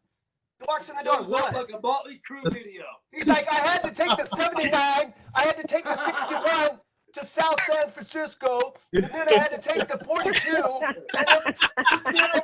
and then there was this drunk guy on the bus, and then I had to give him $1, and then I didn't have $1 for the next bus. And it's like, just get your fucking guitar, dude. And then he crushed it. That was fun, man. We played an Angelwood song that night. I think we played Angel of Death. Mm-hmm. I was there. I remember that show. That's cool. Yeah, that was a good show. That was a fun show. Very cool. Hey, we did the iMusic cast as well. Oh, that's right. Yeah, that's right. And that was a good show. Same year, 2004. Yeah, we wanted you to be a Heathen for sure. I was a Heathen. I've been a Heathen forever. Yeah, well, that's true. Heathen, Mercenary, and Mortar, they're all brother bands. We all were in a giant orgy back in the 80s. This guy played in that band, and that band played in this band. Right. Hey, Adam, you can have 3 guitar players. Adam, what's up? No, add Sven. You can have 3. Oh well, we try to get him in for solos. Whatever. He's just a hard man to get a hold of. Yeah, to narrow down. I'm doing a lot of stuff. And now we have, of course, we have Cragen. Cragen's awesome, man. And he's a cool dude. He's super cool, man. What were you going to say, March? Oh, I'm going to switch gears a little bit. I wanted to kind of get Juan's story about how his roots and how he started, because doing some amazing work right now. I'm just wondering what his background is, and because he's one of the hottest producers, sought after ones. Juan, where are you? Geoff? Well, there was a hot summer day back in 1991. It's a hot summer day. That's the first time I laid eyes on Pedro. Hey, Juan, do you still have your 4-track you used to record all the other bands on? Dude, I used to have actually a 4-track. I had. No, but Juan, Juan. But tell him the story. Like when I was playing with Inner Threshold, and your band was playing next to us. Exactly. I was gonna tell him that. I forgot about that. You were right there. I started off playing in a band called Lords of Chaos, and we had a really bad drummer, but we loved it. We went there. We had our own room. It was right across the hallway from Inner Threshold, which was Dave and a bunch of the guys from Under, but they later turned their name to Under. The Defiance guys. Defiance guys. Yeah, it was Dougie, Mike, Hugo, Doug Harrington, Jim Adams, and Matt and Mike Kaufman, right? Yep. Right. Mike Kaufman, yep. Yep. So we were in there, and then all of a sudden we went in to record. We went in to record to Masaki. I don't know if you guys remember Masaki in Concord. Great engineer, awesome. He had one-way studio. So we went there. We paid for one day, and I had no idea. I'd never been in there. I'm like, I wanted to go in there, and I wanted to come out with like a Pantera sounding demo, like incredible, right? I went in there, and it was like, put it this way: by the time vocals came around, I had probably like 10 minutes to lay down my vocals, and I was like, what? And then he just put it all together and gave it to us, and it sounded like shit. And I was depressed, and I was just like, what the fuck? And I realized at that moment that in order to make a record, you needed time. You needed to be good, have your shit straight, and then you needed a lot of time. You can't just go in there. You know what I'm saying? So I said, I'm not going to be able to afford this. So I'm like, I'm going to get recording stuff. And right about then, the ADATs were coming out. Remember the ADATs came out? It was like an 8-track digital recorders, and they were really good. They were 8 tracks on a VHS type of thing that was called the ADAT tape. And it looked like a VH8 tape, but you would like format it for digital. And you could get 8 tracks, and then you can get 3 units, and you can have 32 tracks, right? And you're like, oh my God, I can have 32 tracks. So I bought an 8-track, got a little board, started recording myself, recorded my drummer, soloed his drums like kicks one day, and I was like, oh my God, this is terrible. I was listening to Deicide at the time, Death, and just some incredible players, and I wanted to be like that. And we were just like, you know, if they're a 10, we were like a 1, and our drummer was like a -5, you know, and we realized that really quick. So we stopped even working with him. We would get there early, and we got a drum machine. We started writing songs, and we wrote a bunch of killer songs. And then Tilo, who's a sound man for Death Angel and Exodus. Heathen. And Heathen. Oh, Tilo, yep. He mentioned that he knew this guy. His name was Mike Hamilton, which was like an incredible drummer. Like when we met Mike Hamilton, it was like love at first sight. I mean, it sounds corny, but it was like we wrote a song. He had a guitar player. My other guitar player was sick. He didn't come. So he got fucking 86. We took Mike and his guitar player and my guitar player and me, and we made a killer band. We called it Vile. We made a bunch of records, toured the world, toured the US. And then I just recorded my band the whole entire time. And then I started from the hardest shit ever, recording a death metal band, right? So I learned a long time ago how to like get a clear sounding recorded in the middle of madness, like, you know, like really fast, low tuned guitars. So I started really working with crazy shit.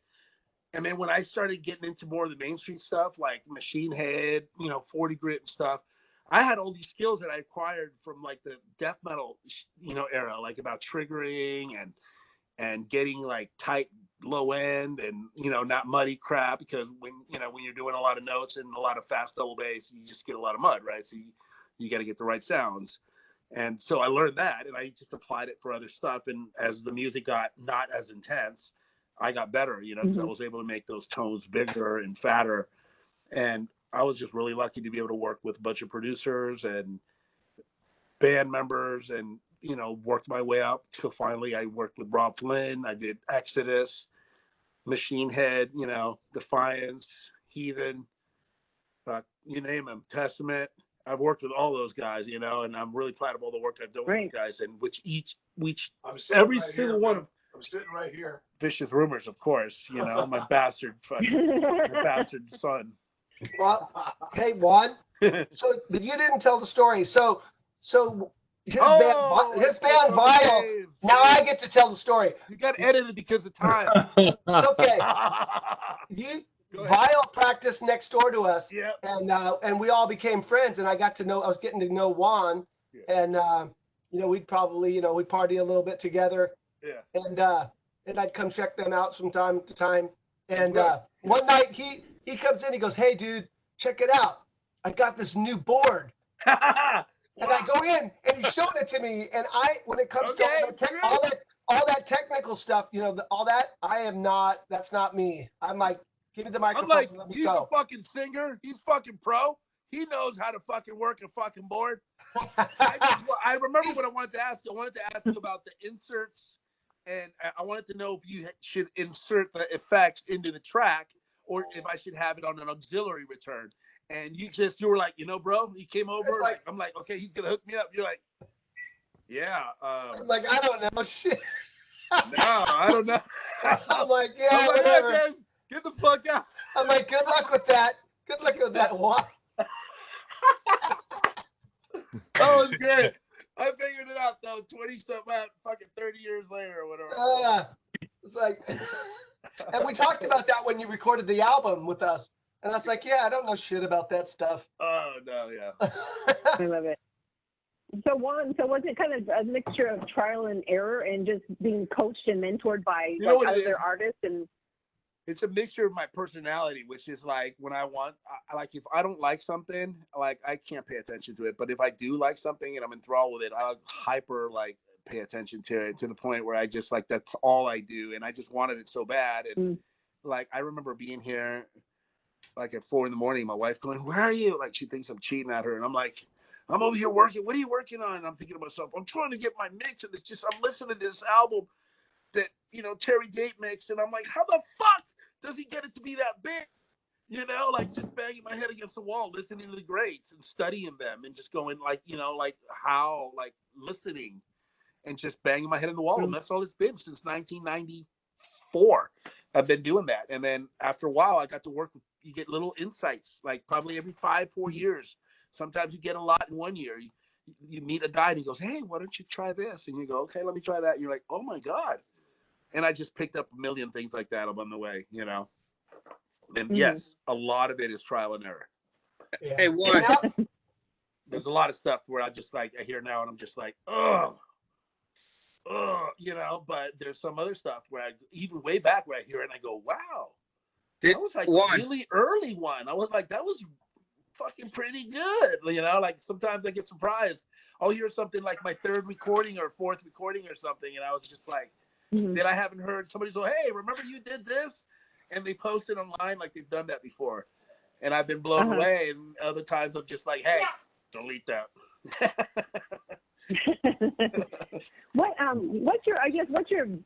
It sounds like you're a perfectionist. I mean, it sounds like, you're really I want to get it right. I want to get it to the point where it feels right. And I learned that, it can take anywhere from a minute to 3 days to get it right. A singer might not be able to get it right in 1 day. So you get as much as you can right. And then the next day you just coax them and go, "Hey, before we do that one song, let's just do this one verse. I want to get an alternate take of this one verse." And I'll do that. And I'll just kind of sneak him in there and try to get some part of the song that he just didn't get quite right that one day. But then I'm trying to hit him on another day without him really thinking about it and going, "Hey, this part's fucked up. I want you to do it again." It's more like, "Hey, you did really good on that part. Let me get another take of that real quick," and then you just blow them through. And you do that maybe once or twice, or maybe just once, and you go, "Oh yes," and then you get greedy, and then you go, "Okay, there's another except part now of the you're song now. except now your secret's out, dude. Get better. Let me try that," and then you find that part, and you do the same shit, and you fucking patience. Well, did you hear that? Did you hear that? Jeremy's like, "Now you just let the cat out of the bag, dude." Juan, I remember you telling me also, it's like, I know that, bands at night and you're working late and all this, but at a certain point, you put all the work that you did aside, you go get a great night's sleep, and then in the morning you told me you get your coffee, and that's when you sit, and then you start figuring out everything that happened the night before. Yeah, I've never mixed anything killer at the end of the night. Like I'll do like a little rough mix the best I can, and I'll go home and I'll have my tea, my coffee in the morning, and I'll put it on in the car on the way home, and then it's like a TV screen. When I listen to that mix in the morning, like after 8 or 9 hours, it's like, oh my God, I know. And I start making this like mental notes. Okay, I need to do this. There's a problem right here. I can identify all these issues, and I just walk in the morning, boom, take a little rip, open up my shit, and get right to it. And I go, okay, problem A, kick drum's too big or too much low end or whatever the fuck the song is. And I just address those little issues, and then I don't try to go crazy. Just try to address just those issues. Then I'll make a little recording again real quick.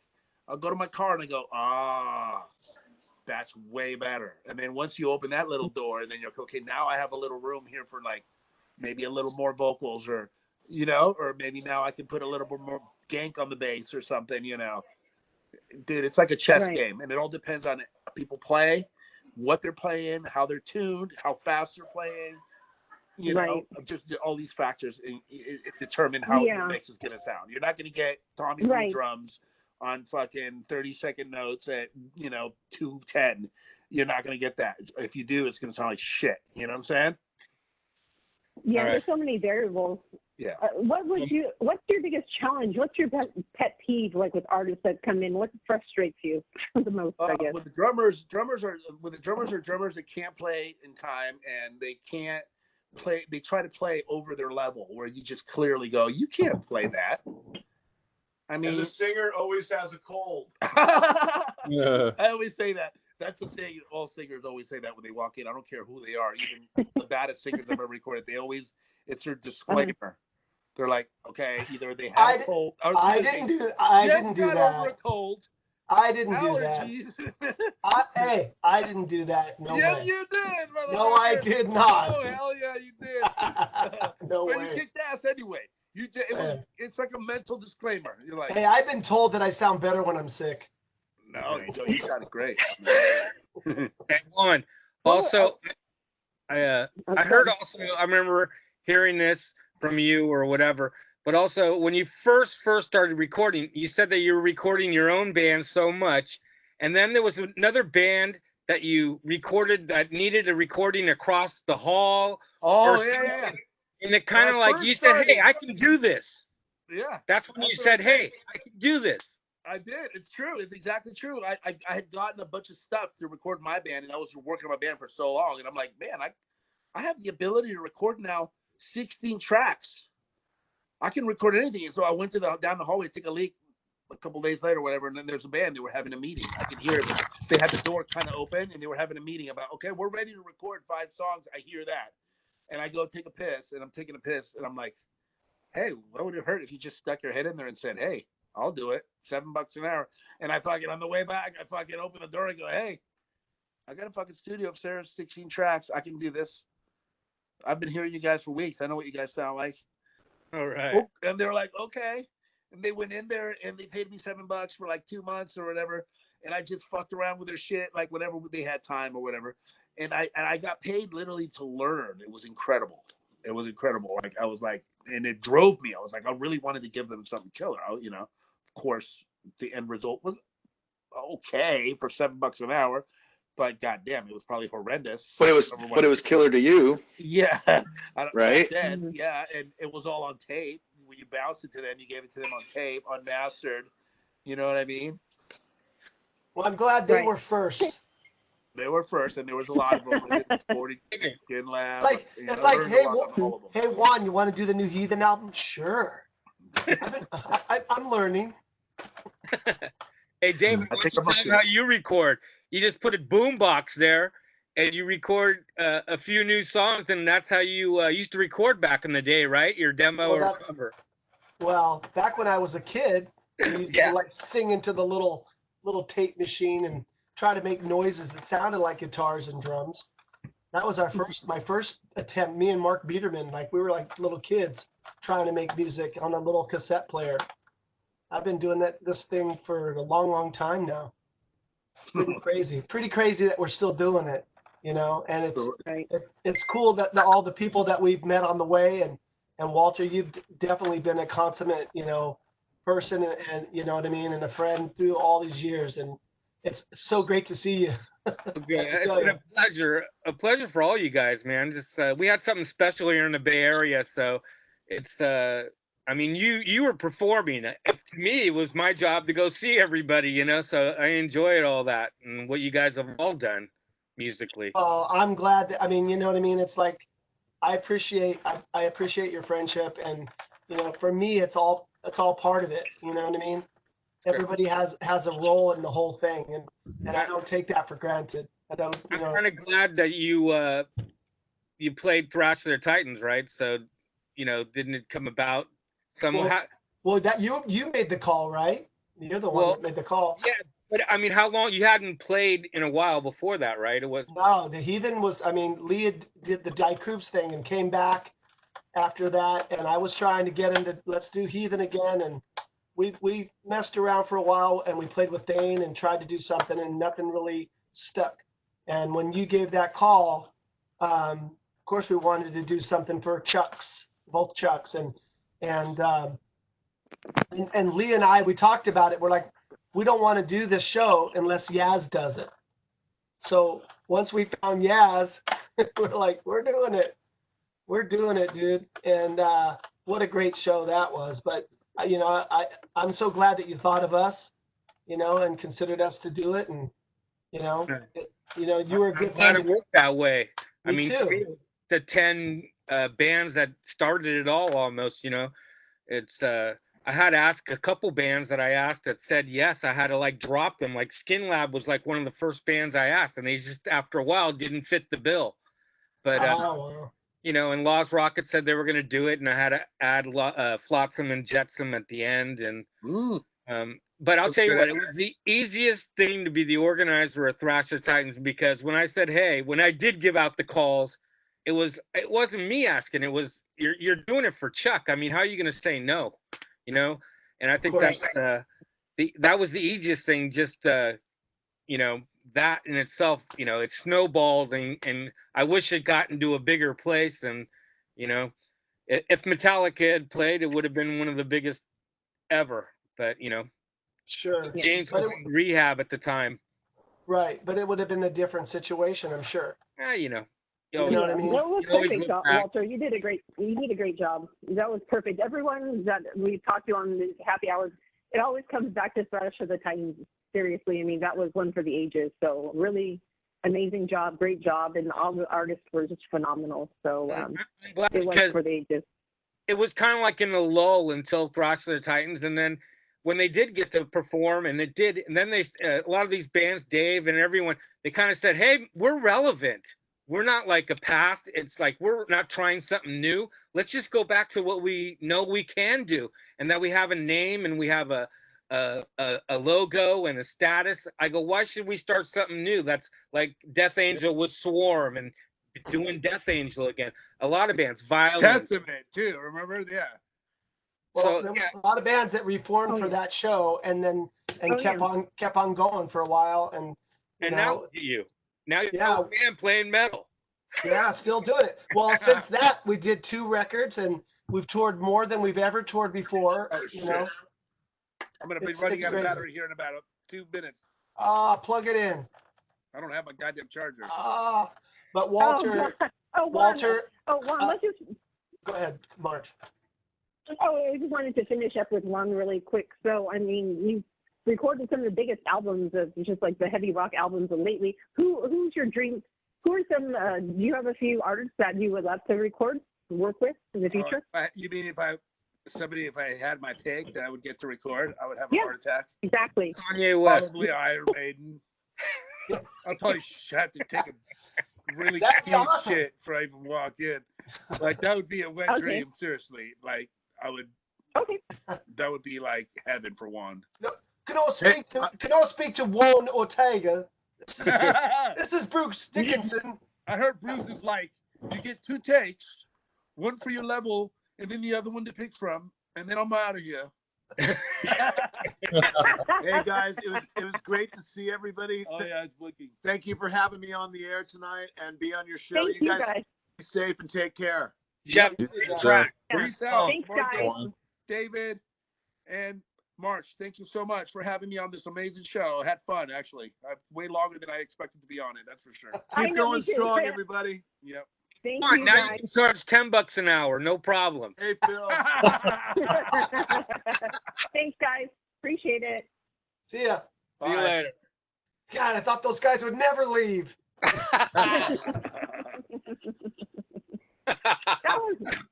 That was great. That was great. Jeremy hasn't gotten a word in edgewise. Jesus.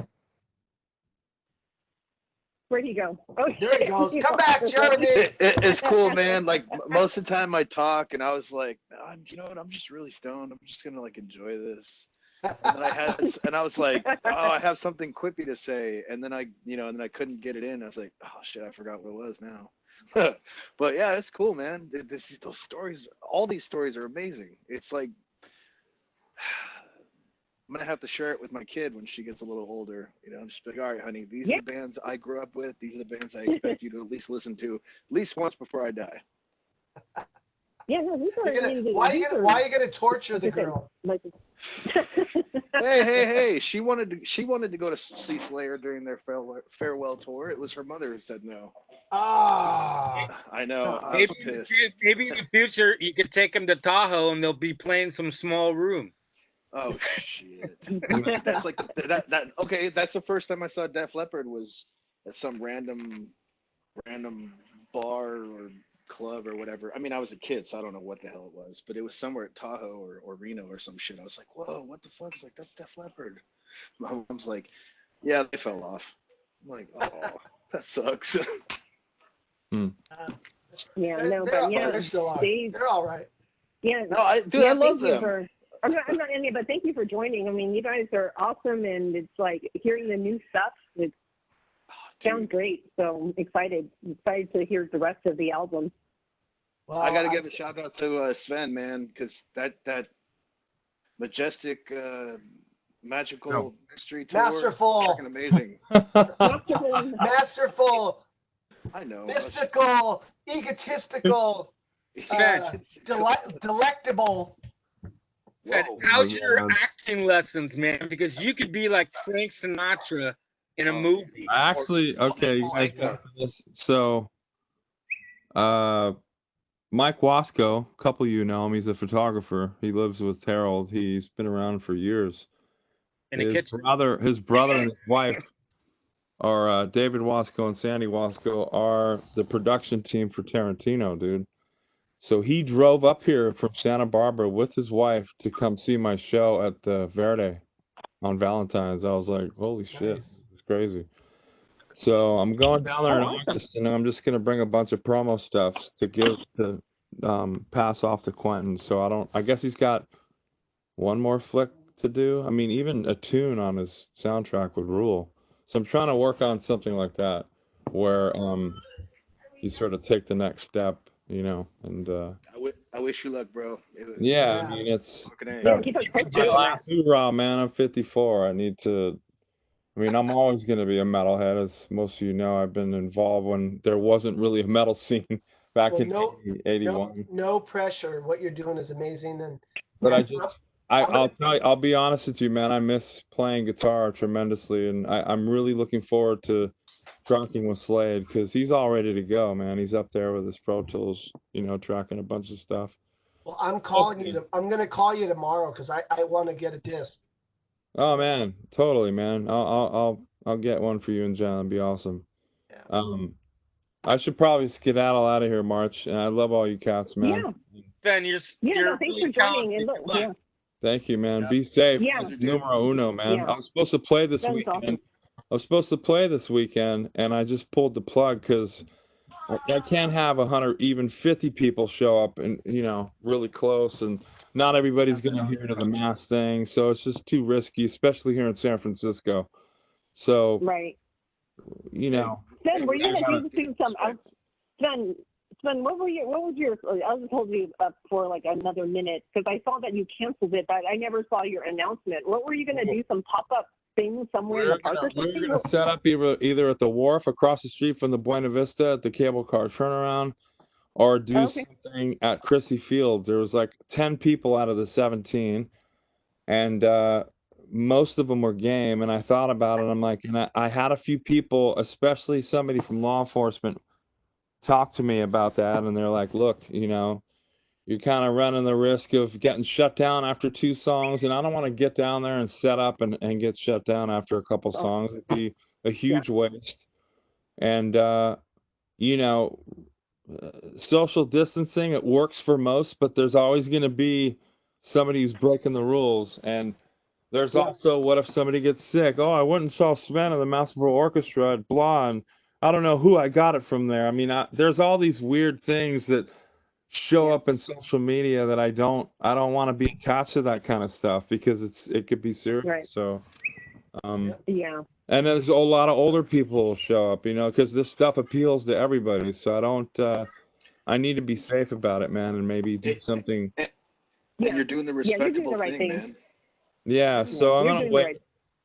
I might just do like a 3 or 4 piece and do it in a room. Like Mordred's been doing something, acting a full thing, which has been really cool. And they do a whole, like they have comedians on there and dancers, and I got to do something, not what they're doing, but just a show like that where there's an enclosed space where I could broadcast it virtually. So we do have a platform for that. Yeah, there's multiple. Well, yeah, do a live stream, an event or something, and we could help you get something. Very cool. That'd be cool.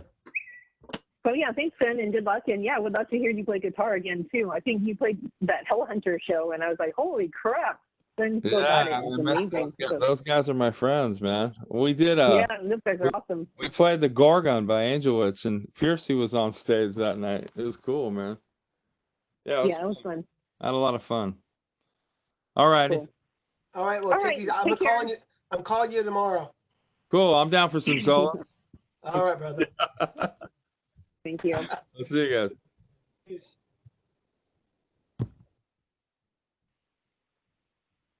All right.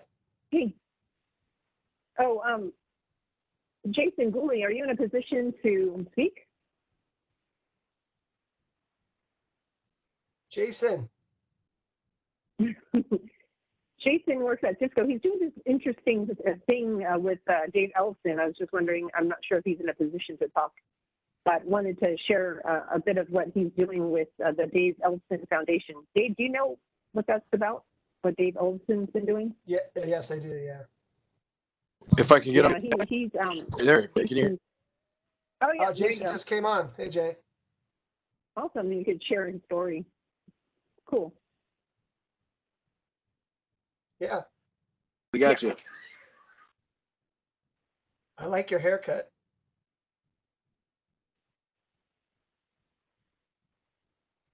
You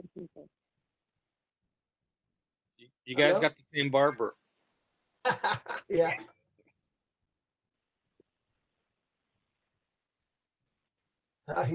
Jason, you're messing us up here. He's in slow-mo. Yeah, we. Try turning your video off. It might improve the audio signal. At least have one versus the other.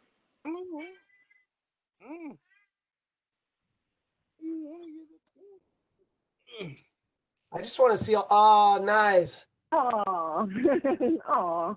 He was trying to get in here. Like I want to be on the show. I got a lot to say. This guy never feeds me. That's what my kid says. So funny. Oh, he's so cute. Yep, little Siamese. Jason, I'm not sure what's going on. I don't know. Yeah, my dog came in here a little while ago. My wife brought me some food, and my dog's like, "Are you going to eat that?" No. I'm Oh serious. yeah, it's kind of late for you. He ate half my food. Oh my goodness. Yeah, Dave's Dave's calling in from the East Coast, so it's kind of late for him. And I think Jason's in the Midwest or something too. So Yeah. we might just wrap it up if Jason can't. Okay.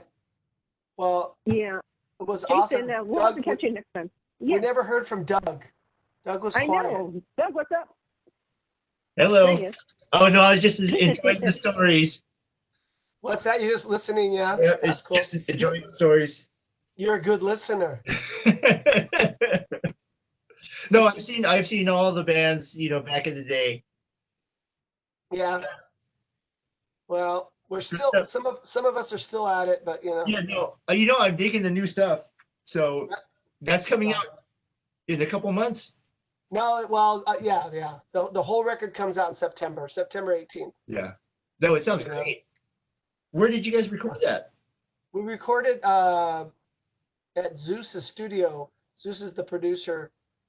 We're in Massachusetts. Actually, he has a studio in his house. Okay. Oh, awesome.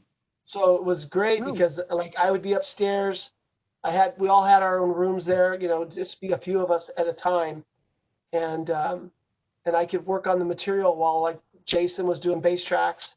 And then when it was my time, I'd come down and get busy and it just kept everything all no distractions. There was no television. There was no wives, no girlfriends. It was just beautiful Massachusetts. I'd take runs in the neighborhood, in the morning, and it was just gorgeous. The leaves were changing colors in October. And I had never been there before. I've been to Boston, but never been to the area where he lives. And, it was very unassuming, but a beautiful place. Yeah. Sorry about that. My God. I don't know if you can all hear me. Jason back? Yes. Well, of course we can now. Oh my God. So my internet went down literally at the same time this was all happening. My Wi-Fi went down and then I had to rejoin from my phone to my desk phone. It's a nightmare. But anyway, yes. So wait a second. The most important thing is that your cover photo is just gorgeous. Oh, thank you so much. So the funny thing was that that was like this smooth, suave thing from one of our sales meetings, and they have to do like a professional headshot. I'm like, make me look pretty. All right. They did oh my God. They did you well. Nice, Jason. So thank you so much, March, for even doing all these, and I'm sorry I haven't made as many of them as I'd like to. But yeah, so I've been working with David Ellison. There's his production, or actually his manager and vocalist for his original band Ellison is a guy named Tom Hazard. And Tom and I became pretty good buds, and he lives a couple hours from me in Green Bay. I'm just outside of Chicago. And I met Megadeth back in, I think, 2016, I think, is when we first met. And David Mustaine had a boot camp. So it was a Megadeth boot camp at his house out there in Fallbrook, California. And they invited 50 people out, and I was fortunate enough to be one of the guys who went. And we hit it off really well. And I was, like I said, it was just one of those things where I was a fan. But the next thing you know, I'm on the phone with these guys all the time. And then I'd see them everywhere. And so we became pretty tight, all of these guys. And then David Ellison said that he wanted to do something for COVID because the kids are out of school all the time because of what's going on. And so he said, yeah, we're thinking about doing this initiative where we get a bunch of artists together and we do lessons and give back to kids who are affected by COVID. They said, we want to use something like Skype or something like that. And I kind of cringed a little bit. I go, I work at Cisco, right? And they're like, yeah. So I go, we have WebEx. We have number one, let me talk to some people and see if I can pull it off. And one of the things that I do at Cisco is I work a lot with, kind of I guess you would call it the corporate social responsibility team, which is a philanthropy arm of Cisco to give back. And I do a lot of diversity and inclusion projects and stuff like that, and videos and things. And I'm like, well, I'm going to run it by them because they really are the ones who would be the most helpful in this situation. So I brought it to Taeyu, who is our senior vice president at Cisco, who handles all that philanthropy and giving back. And I said, I got this random idea for you. Imagine, if you will, major famous rock stars wanting to give back using WebEx as a platform for these students. And she loved the idea, and she said, well, we've been doing a lot for STEM. We're kind of missing the arts, so let's turn it into STEAM. And why don't you go over here and talk to this person? And this person that she put me in contact through runs all the grants for Cisco. And literally, I talked to that person the very next day. Within 2 weeks, I was on phone calls with Tom and David and Cisco. And within 3 weeks, we had $1.5 million grant for WebEx and video conferencing units and stuff to give back. And since then, I've become, they're kind of the technical arm of the whole David Ellison Youth Music Foundation, and they have been helping all these folks. Like we got Bumblefoot and Chris Cale from Five Finger Death Punch, and we've got, there's so many different people that are helping with this. Obviously, everybody from Megadeth, for the most part, is doing it outside of Mustaine. He's got his own things going on, and it's just been huge, and it's been taken off. And they worked with Alice Cooper, and they got Alice Cooper to give them the nod to use the initiative name Schools Out. So if you were to go to EllisonYouthMusicFoundation.org, you'd see all the stuff that we've been working on and all the different live streams they're doing. They had Mark Weiss on there doing some discussions about his book and the photos that he's doing. And we had the Soup Nazi from Seinfeld on, and some of the folks from Walking Dead, and Alice Cooper and his wife, and Dash Cooper was on. It just kept going, and it all started with this random idea. And fortunately enough, I had known those guys for quite some time now, to the point where I'm like, well, let me just see if there's something I can do. And the next thing you know, a month later, we're shipping units to these people's houses and working on setting up all these things just to give back to kids. And it's been tremendous. And the thing that I really love about Cisco, not only just is the culture, everybody's got a heart of gold, but they do stuff that will allow you to match donations. So internally, we have a tool that's called Bright Funds, that if I put in a nonprofit and decide to donate enough money to it, that they will match up to $10,000 per person per year. So I got the David Ellison Youth Music Foundation in there, and I've also partnered with the Old Bridge Militia Foundation, if you've heard of them before or not. They're based out of New Jersey, and they're endorsed and sponsored by Metallica. And they helped Metallica, Anthrax, and Slayer all get started. The guy, his name is Metal Joe, really good dude. And these guys all played at this little spot in New Jersey before they got big and stayed at his house. That's how tight this guy was with all these big bands. And next thing you know, now they run a nonprofit to give back to kids who can't afford musical instruments or lessons. And so now every time I get on, I have a show called Metal DevOps, which is about metal music and technology, which I would love to have you guys all on. And Ellison and Ellison Music Productions and Combat Records, because Ellison bought Combat. And when you mentioned that earlier, I kind of snickered a little bit, like, wow, I forgot that that you guys were on that. And then Ellison rebought Combat Records. So all of these guys, they sponsor and endorse my show.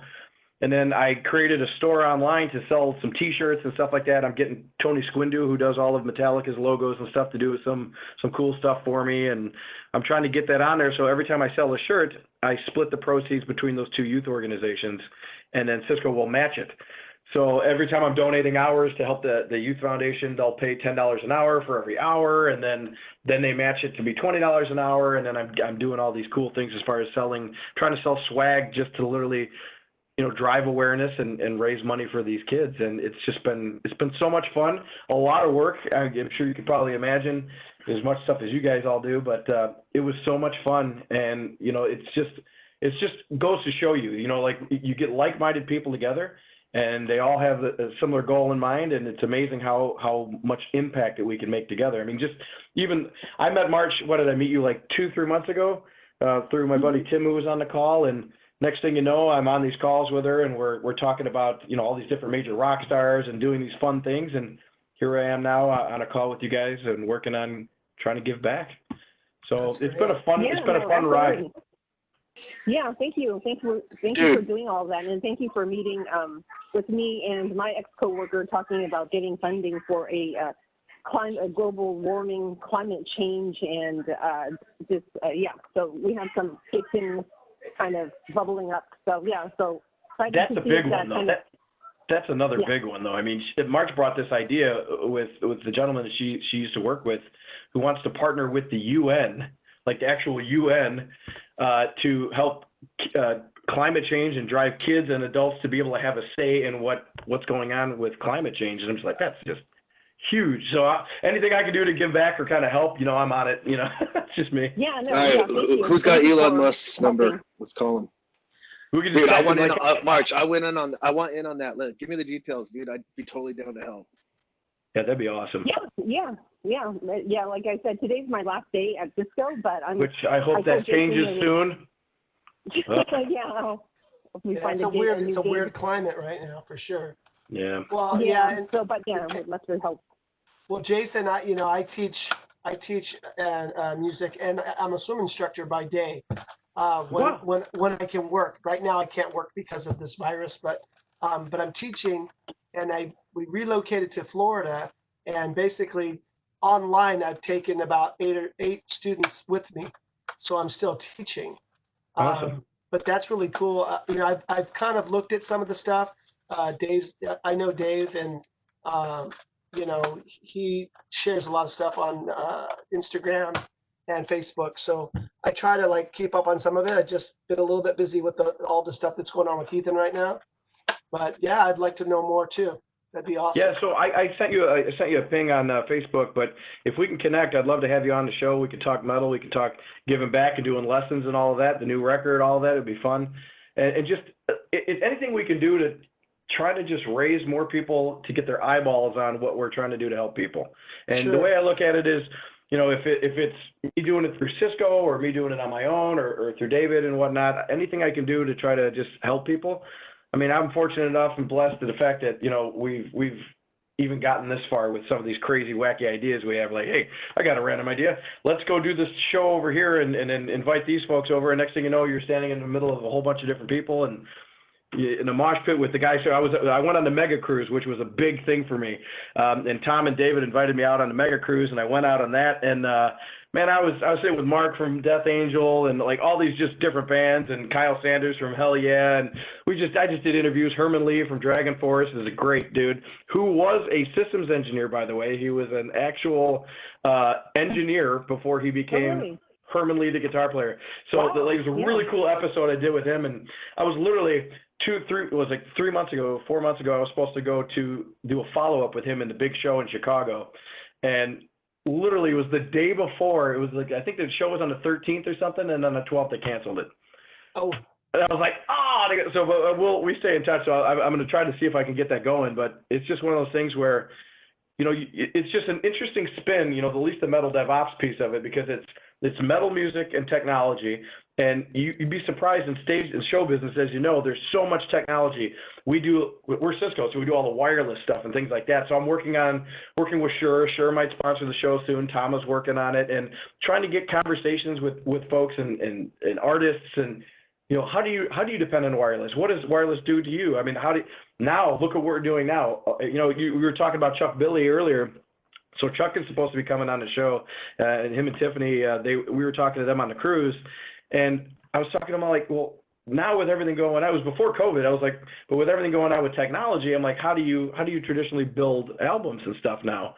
And it came down to where they're saying, well, it's all remote. The only time we get in the room is to practice it right before we go on tour, so we make sure we're tight on stage. Everything else is just, here's this lick, here's this track, here's this. And just like Juan was saying, it's just that we just layer it on, and then you have a fully functional album, and then you practice before you go out so you're tight in front of the audience. And I'm like, wow, it's just how things have changed, Well, we're at that point too now. And this new record, we have two new guys in the band, and we as a band have not played together, this new lineup. I heard that. I was like, I'm like, so they're doing it the same way, Well, yeah, we actually, when we were going to start the tour back in April, the first show was going to be Keep It True in Germany. And we had worked out a deal with the promoter to have a studio for 3 or 4 days so that we could rehearse before, and that was going to start the tour on that Friday. And so we didn't get it, and then when the COVID hit, all that stuff was canceled. So we're all, we talk to each other through text and through FaceTime and all that stuff just to stay connected. But we're really looking forward to actually getting in, and playing together, Yeah, I mean, because that's the energy, right? That's where you get, that tightness that you were talking about earlier. And, and it's just one thing. I'm a novice drummer, but I'm learning. And when Juan was saying, like, people who are playing past their capability. Yeah. That's totally me, Oh, man. Well, I'll tell you, I got to see Kiss on the farewell tour. And which one? Well, this last one. And okay. and I saw them a week before they shut everything down. And I actually had a show where I sang for Ample Chorus, and it was a dedicated show for Aaron Zimpel, who had passed away. But I went to see Kiss, and we had 10 weeks booked in Europe, for this tour coming up with Heathen. And when when Kiss was getting ready to come out, the guy comes out and says, "You want the best? You got the best, Kiss!" And then the place just they let off every bomb, every flash pod, every light, and the feeling inside me was like, "Oh my God! In a couple months, I get to do this," and it got wiped away. So what's so funny? It's like I play the guitar, but not professionally by any means, shape, or form. And one of the things that I thought was kind of funny was that. Uh-oh.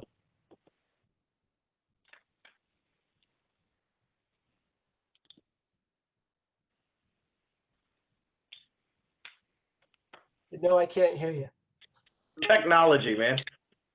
So I hung up my desk phone, my home phone, because I got this work, and then I hung up my audio. Anyway, so I play the guitar, and I've been a production manager for a band called Battery. It's a Metallica tribute band that opened for Metallica on the Garage Inc. tour. They came out and they played all the covers and everything like that, and then Metallica came out and they played all their stuff, right? And it was just one of those things that I thought, it's like, wow, this is such a cool thing. And I met these guys when I was 16 years old, man. Here I am pushing 41. Oh my gosh, I'm getting there. But see, at the time I had a full head of hair, beautiful hair. It was great, But yeah, that feeling that you get when the lights drop and you're getting ready to walk out on stage, there's just no better feeling than that, man. And the second the first word comes out, you're like, okay, I'm all right. I'm going to keep going now. Because before the first word, you're like, oh shit, oh man. It never changes, I tell you. I bet. It never changes. Oh. Well, dude, thank you so much. So nice to meet you. And March, thanks for giving me a few minutes to talk to everyone. I appreciate it. And man, we'll stay in touch and everything. And we'll all kind of get together again, I'm sure. And the Metal DevOps thing, we'll figure that out. I plan on playing this series, this show. So I have some, people I could get the site, get a different site or something if I can't log in because I'm not an employee, but I plan on continuing the series because it's gaining some great momentum, getting a lot of great guests and, more guests kind of like in the pipeline. People wanted to come, but I said, wait, I have like too many guests this week, but we would love to have you at a future time. So yeah, if you could help me out. Yeah, maybe. Well, let's just do it. Maybe we can do something together because hopefully I will still have WebEx by then, and and then yeah. I mean, with the show, why don't we'll sync up. We'll sync up. Maybe we can just do something together. It'd be fun. I mean, we'll always be Cisco, right? Regardless. Yeah. Right on, Jason. Hey, Jason. I was on that mega cruise, and that was one of the funnest cruises I've ever been on. Morgan, I swear I have met you. You look so familiar. So I was with Tom and them and talking to Larry. So Larry booked he's the one who production books all that stuff. And I swear I met you somewhere on that cruise because you look super familiar to me. Did you have a testament on that one? But Walter, did you have your beard? No. Yeah, no, so he didn't have his beard. Maybe it's the beard.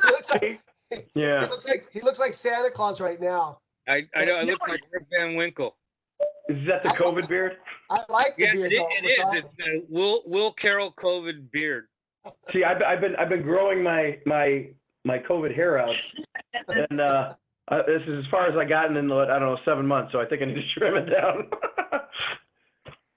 Walter, people that know you didn't know it was you when you were on the. We were like Morgan. I know. I know. Who actually knew him didn't know that was Walter with the beard. So that's you probably. I'm a lot older with the beard, but I like to think. But yeah, it's.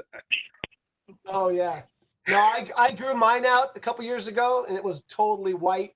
And I was at the Raider game, and we took a family shot because a bunch of my family would go to the games, and we posted it. And my niece, she chimed back. She said, "Oh, did Grandpa go to the game?"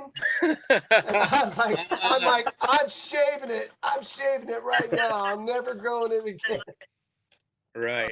Because mine looks like yours for sure. It's gonna come off pretty soon, but yeah. That's beautiful. I think if I did it, all I would have is a skullet.